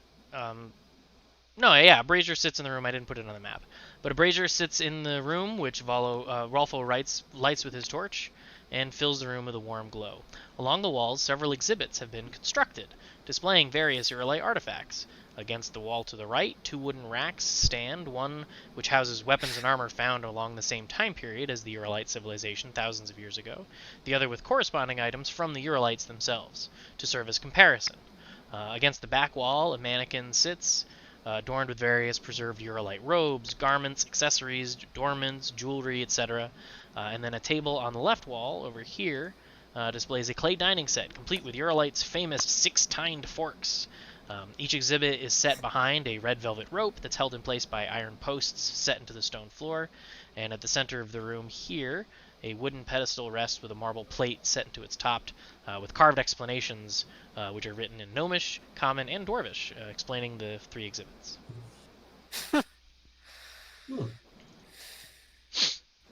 So, while looking around the room and kind of looking as if I'm just some dumb bodyguard, but not trying to let them on to the fact that I'm like, crystal, crystal, crystal, crystal, book. That's what I'm doing, is I'm scanning the room for anything like that, but trying not to be obvious about it. You're scanning the room for a crystal and a book. The I mean, tome and the... You're just looking for the 3 artifacts? Yep. Okay. I mean, based on this description, they're not there. They're not there. It doesn't look like it, but they could, you know, Be part maybe of they something didn't else, think maybe. maybe they picked up the pendant, didn't notice anything about it right away, and it's Well, hanging on a roll. wall. So where are you standing? Are you standing where you're shown? Yeah. Are you looking at all the exhibits at once? Are you looking at the exhibit you're next to? What are you looking at? Yeah, I'm kind of like, oh, that's cool. What's this? Oh, what's that over there? Is that a So crystal? standing where you're standing, as you scan the room, mostly you're looking at the artifacts. So the rack on your left has, you know, an old hatchet, an old um, sort of machete, an old shield, an old helmet from various civilizations around the continent of Mehran and Galea. Whereas the rightmost rack has like ancient, rusted, ruined, but not fossilized because it hasn't been millions of years, but like old, preserved remnants of similar items from the Eurolites. So you can see what a Eurolite helmet would look like, what a Eurolite knife structure, and then there's a little placard that like this knife would be used for cutting through the forests. How's the craftsmanship compared to items of the same time period? But not... So again, it's ancient and rusted, but it looks like it was more intricately made. Things are more symmetrical where they're intact. It appears more advanced. The technology appears closer in line to the advancements of modern day technology, though these things are like 5,000 years old. Gotcha. I'll glance over the words on the metal tablet in the middle. Yeah, so they explain everything I explained about the weapon racks. On the writing about the mannequin suggests that this Eurolite priestess is adorned with preserved and recovered artifacts from the ritual temples of this temple here. Um, the the robes are in the standard priestess fashion. The jewelry is specific to the Uralite goddess of Ural, and the adornishments are. So with that, if I see the jewelry, I'll just look at her and see if there's any tear on the mannequin. Yeah. So as you see, like you approach it. Sure. Okay, Varen is standing right next to it, but that's cool. You come over here. Make a perception check or investigation check. Oh, goody. I like those. Yeah, so as you look over the mannequin, there's a priestess crown and robe, and you do see around its neck a braided gold chain with a small crystal wrapped in the wire. There are gold bracelets with like jade jewelry, a bangle, robes, boots, sash. It's like a full adornish. Some of the pieces look to be recreations, and some of the pieces are actual original, fabrics that have been recovered to try and show like what it would have looked like when it was new and what we actually have recovered. And you can kind of piece together the image of a high priestess of the Uralites. Wait, so does it have the tear on its neck? There is a crystal pendant on a chain around its neck that could be the tear. Is Okay. it silver and gold? Yeah, is it silver and gold? The chain, yeah, it's like there's like part of the chain is silver Wave, and the other yes. it's woven in. Yeah. Alright, so, I don't know. I'll just try to, like, look over it. I'll try to look over its fingers and kind of motion, at least with my eyes, to the mannequin and then move back against the wall. Do I notice that? Yeah, you're actively scanning the room, so you did tell him to let you know if you found anything. You're probably on the lookout for high signs. So what I do then is, okay, you're standing way back there now, Wallace? Yeah, I moved back away. So I'm going to turn to my right, about 90 degrees, with my back completely against the mannequin. And then basically I'm going to, as I'm stroking my beard leaning into the rack, I'm going to discreetly point at Wallace and cast message and say, did you find something? I think the tears on the mannequin. He whispers back to you in his message. Yeah. And then I whispered, I do the same, and I kind of, this time to Jin, I say, do you see anything? I haven't noticed anything yet. So Jin, we haven't spent any time with you. What are you doing in this room? Yeah. So I would honestly, if I didn't see anything right away, Jin would probably just be like kind of leaning up against the wall, like let's just do something else. So when he says, "Do you see anything?" I kind of perk up, and I'm like, "Oh, no, I didn't notice anything." Okay. So and then what I would say to Oh, him was I is, supposed to be looking? Shit. yeah, exactly, yeah. So at this point, what I would say is, no, but if you find it, I can replace it. Because I have to keep it under 25 words. Right? Yeah. Yeah, your 25 message word back is message. 25 words. Yeah, so meaning like if you find it, I can replace it. And I kind of discreetly make a little dancing, toy appear in my hand as if I'm just looking bored, but just to try to get the message to you that I can make things appear. A dancing. Just like a little He's trinket. demonstrating to you that he can do prestidigitation. Exactly. And So that, I'm looking bored, but demonstrating to you at the same time that I can make things appear. I see. It's almost like as if you had a dagger and you're running it through your fingers, arms against, Exactly. but with, okay. Exactly. Gotcha. Just playing with magic, but Yeah, trying to get it to point I across. never understood why they had so many points on their forks. Yeah, it's about time someone answered that question.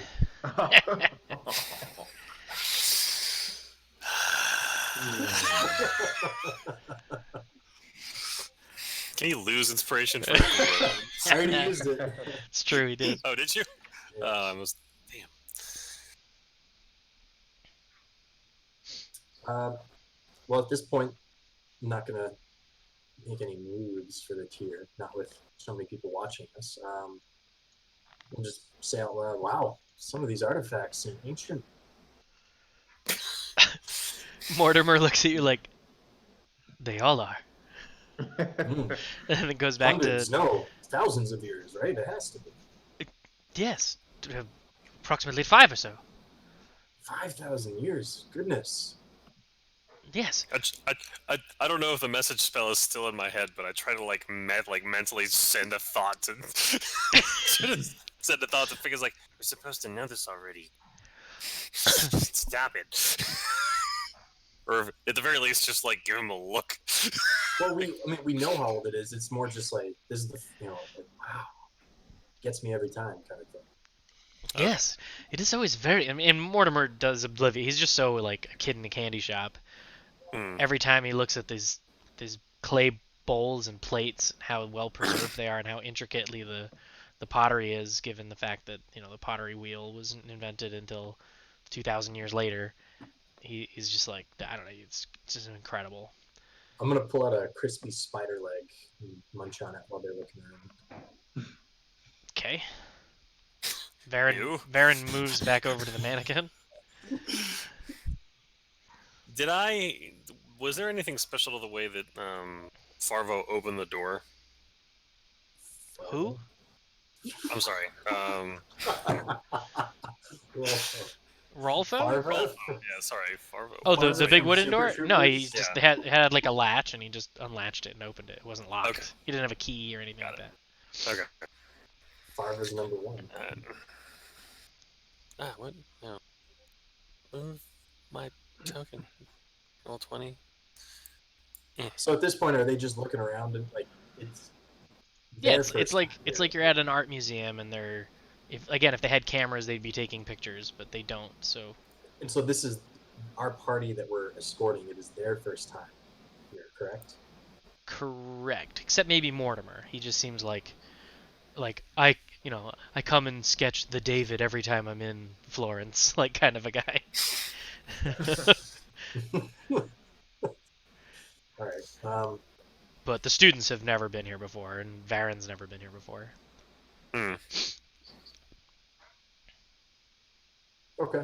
They're milling about. They're having like scholarly discussions about, oh no, it was used for this. No, it was definitely used for that. See, actually, some people think that the reason they had 6 tines is because their knives had dual blades and they had to cut their meat into small strips because of the custom. And it's like, no, that's a myth. That knife wasn't actually a dual-bladed knife. It had just been fused together under the pressure of the blah blah blah blah.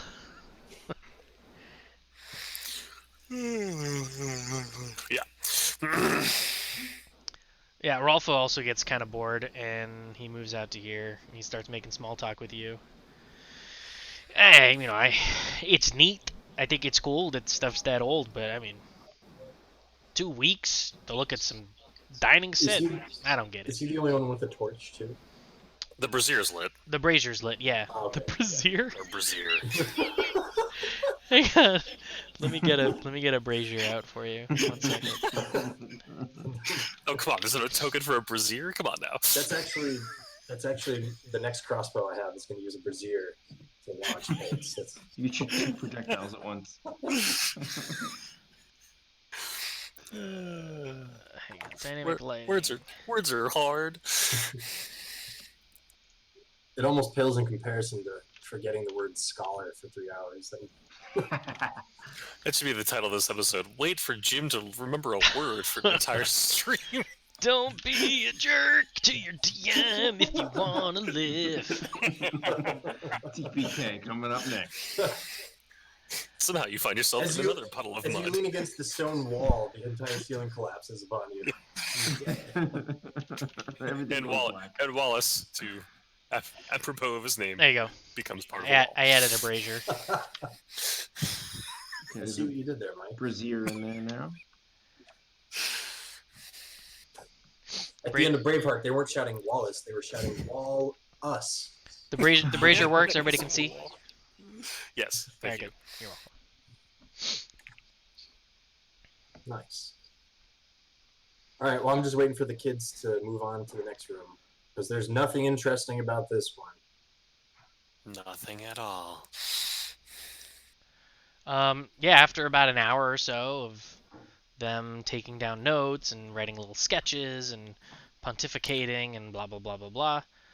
So they're just looking, right? They're not touching anything. No, there's like ropes. It's like it's an exhibit.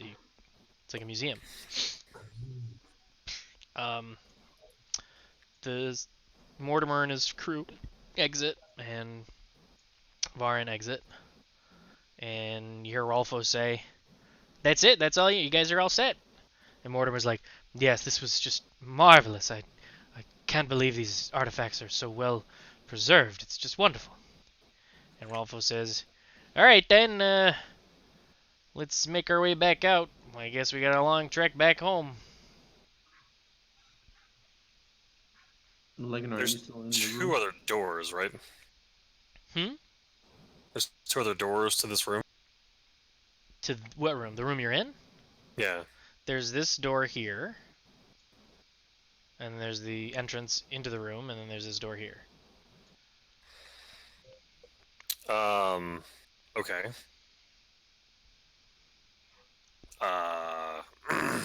So, I've always been curious what's behind that door. What, this- That door? And Mortimer goes, "Oh, you and everyone else."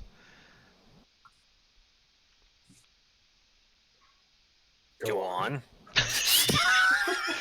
Well, surely you know that no one's been able to get it open. Of course. Do I'm like reaching back into the history that he's told us. Like, do we know anything about a door that wasn't openable? Nothing specific. Like, or can you describe the door? Yeah, so it's a, large stone slab door with an engraving of Ural, the goddess that you've seen before, in Right. great condition, so you can really see what it looks like. Um, it has a ring, like a stone ring handle on the edge, um, and it appears that it could swing forward, like towards you.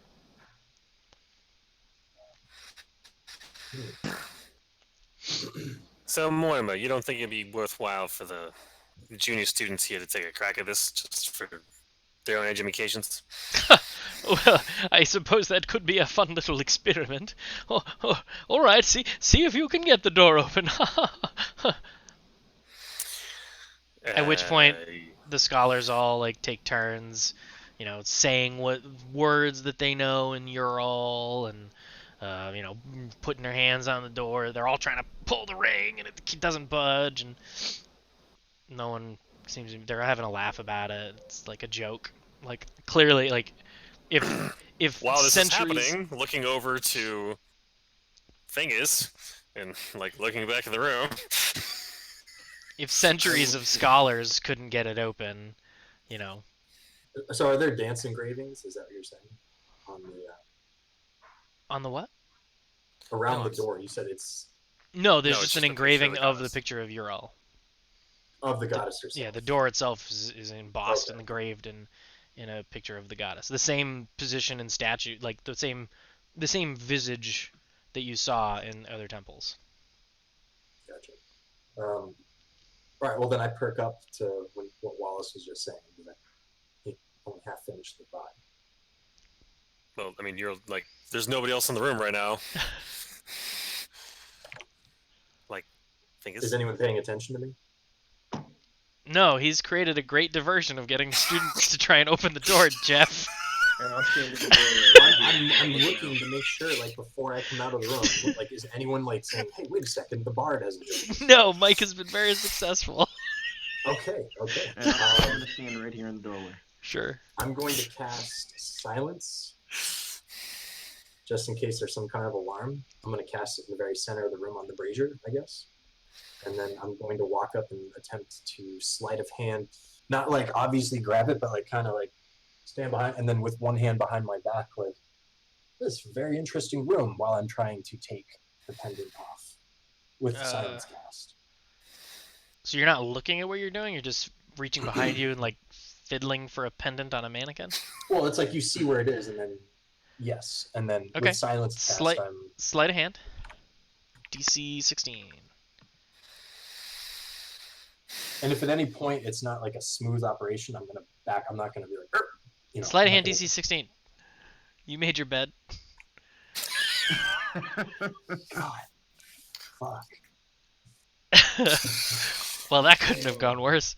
I did cast silence. Sure. And it's good that you did, because as you The are mannequin fiddling, falls over. as you're fiddling around, you get your hand on the pendant, but in a moment, a lapse of judgment, forget about the rope, and you like try to take a step further back to get a good grip, and the rope trips you up, and you fall back into the mannequin, which knocks the mannequin over, and like the rope like is solid on these two pillars, so like you just kind of tumble backwards into the mannequin and knock it over, spilling all the stuff that was on it all over the floor, including the pendant. Immediately, the pendant I put into my boot, tuck it away. Is it big? Is it small enough to do that, or would it be kind of obvious? It's roughly that big. So Yeah, probably.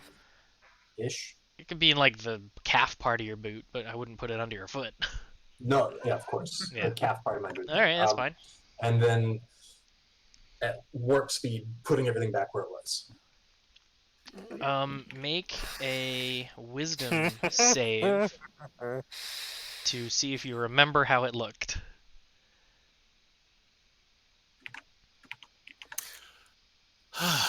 Yeah, so you do a pretty decent job of reconstructing the mannequin. There's a good roll. There is some damage, and there's clearly some visible dust, but if somebody were to just glance at it, they probably wouldn't notice anything. Some damage, like what, like scuff marks, or Well, I mean, it's 5,000-year-old preserved piece of fabric that just got tumbled into and fallen on the floor. Some of it may have cracked. Gotcha. Is there anything I can do quickly, like brush off some dust, or is it kind of the damage is done and that's it? You attempted in putting it all together, and the more you touch it, the more it gets worse. Gotcha. I see. Dust is one of those things you can't really fake. It's just falling apart. Did anyone see this? Did Wallace see this? I'm assuming I didn't see this.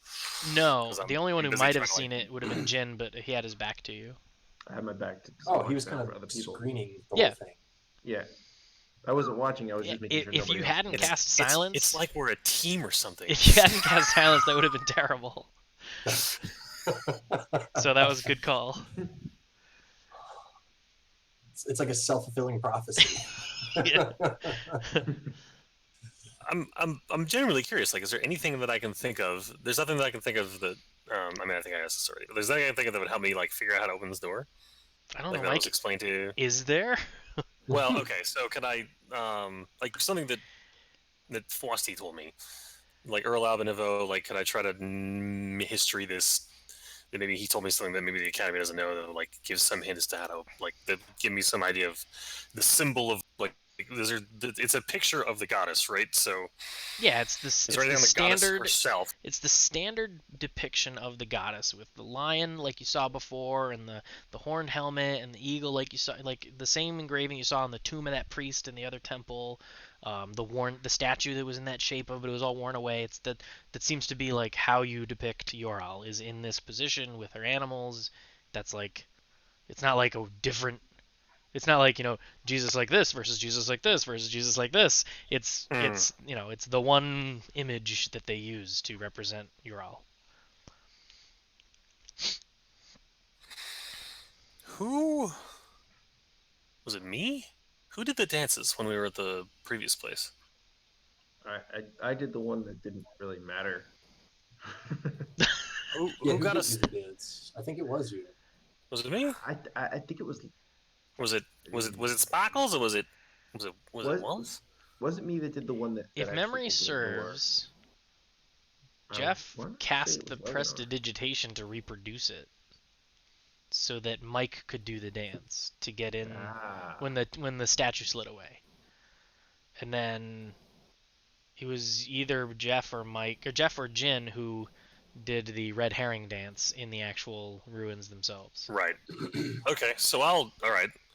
All right. So while they're attempting to do this, Mortimer, Yes.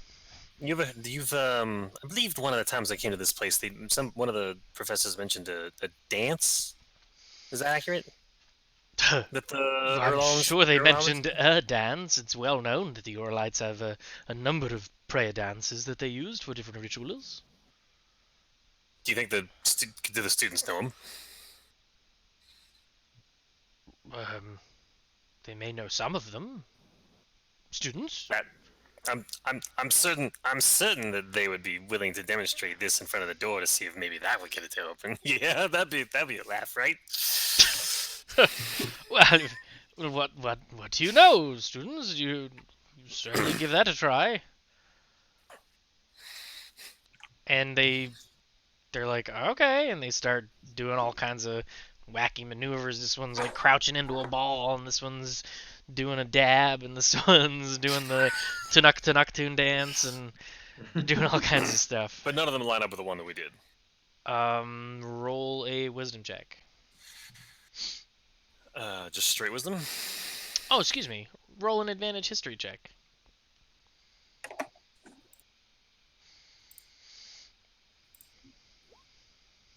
Yeah, none of them seem familiar.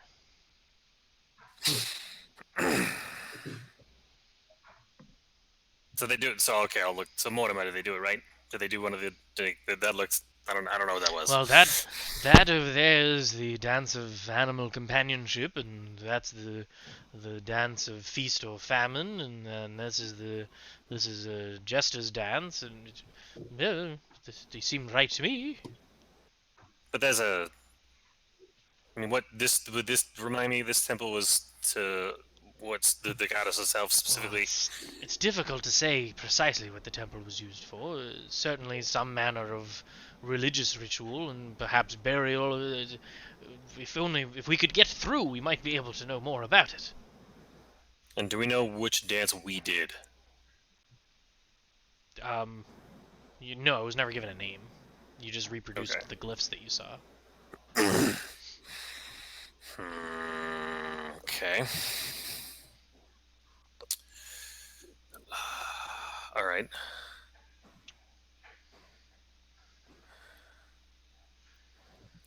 How's Fingers doing? What's Fingers doing? I'm standing behind Jin, just kind of. I guess I could watching you guys. Yeah. So, all right, I'll sort of try to like, I gotta get a curse to Wallace. So I gotta come up with some sort of like a high symbol to get him to do that weird message text thing. It turns out to be super useful. Oh my god, it's 11:42. We might have to break, guys. I didn't realize how late it got. Oh, okay, we can break now. Are you okay, Zach? Yeah, just- yeah, I can. Oh, okay. I didn't. I go to bed. I saw her, lurking. I didn't want to get you in trouble. Yeah, I probably can't play too much longer. Yeah, no, I intend to wrap before we go too much further, but I didn't want to end mid thought. I'm here. I'm watching this go down. I'm trying to read what Wallace is trying to get across to From what I us. can gather, Wallace is saying we need you to reproduce the dance thing, but not in an obvious way because you're just a simple bodyguard that would know what that is. Or Well, I'm trying to get somebody to do it, but Yeah, they don't know so- it. They don't know the right one. If the one we even know is the right one, I that's the problem. believe that was Leganor who reproduced it last time, right? So So I'm confused about the difference right now between what my character knows versus what I know. Controlling, like, Well, I guess ask a question, and I can answer what your character knows. okay, so I see them all doing different dances. Yeah. Right. So then You it doesn't. probably would have overheard me talking to Mortimer about like, hey, let's let him do dances. Yep, you heard Right. that. So now we need to figure out a way to do the right dance, but not necessarily in view of them, because how would we know that? This being, we're not researchers. We're just, Well, they don't know what we are. no, our story is that we're bodyguards. So why would a Yeah. bodyguard know this like ancient? Yeah, that's the question. We might need to, dart away for a bit, and then in the middle of the night sneak back and have a midnight dance session. That's just a fun sentence. So after a while, the students are making no headway. Mortimer is satisfied that he's seen everything, and he moves towards the exit.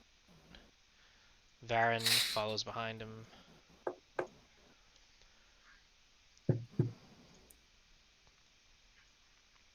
I'll step out of the way of the door so that he can close the door. Yeah, same here.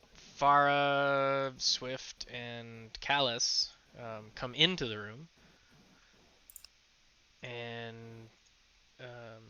Callus looks over to Rolfo and is like, "Taking our sweet time this time, aren't we?" Yeah, well, the students decided to have an impromptu dance party. Listen, I don't get paid to tell them how to enjoy the temple.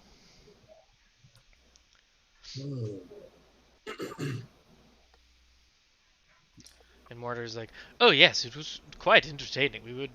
We were speculating on how to open the unclosed door." Farah can open the door. She steps forward, grasps the ring, pulls with all her might, and it doesn't open. And she looks noticeably dejected. Brute force doesn't solve all problems. I don't understand.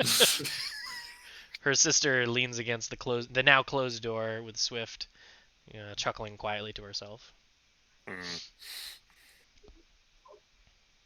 When Rolfo opened and closed the door, he didn't have a key, right? It was just a latch mechanism. He didn't have a key.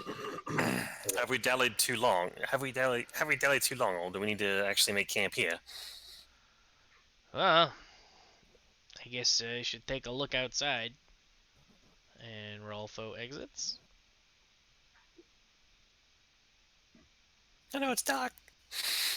Oh, I crap, I cast forgot the I light. took my torch Oh, with me.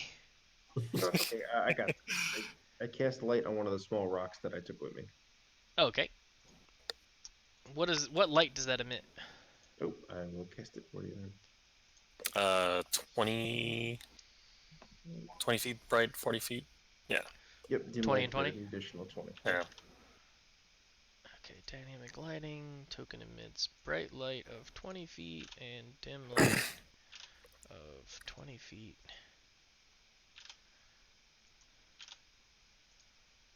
Okay. That way, I have it in a small stone. That way, in case I need to shut it off, I could just close my hand around it. And Mortimer sees that you did that and is also reminded of the spells you were casting at spiders now that he's more calm. And he's like, "Oh, do you practice the arcane?" I dabble. You know how it goes. Sorcerer and all. Very interesting. I've always been curious to see if the door was sealed by more than just mechanical. Would you be able to know if it was magically sealed? Uh, no, I don't got that spell. I can't tell you nothing like that. Well, that's very unfortunate. I guess it will remain a mystery for now. Would I be able to tell that without detect magic? Could I do some sort of Probably not without detect magic, no. right? Yeah, that's what I thought. Like perception wouldn't have anything to do like that, right? And It Farah wouldn't work. goes, "Must be magic. Farah can't open it."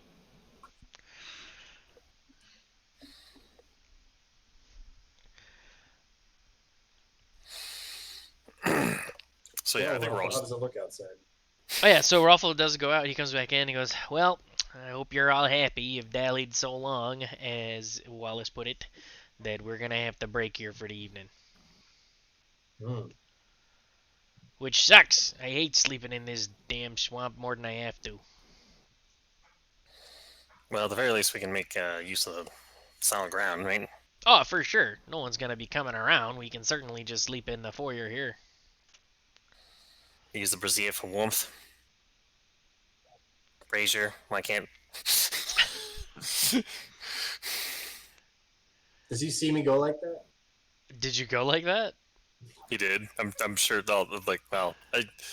Yeah, warmth, and I don't know. Guess we'll get settled in.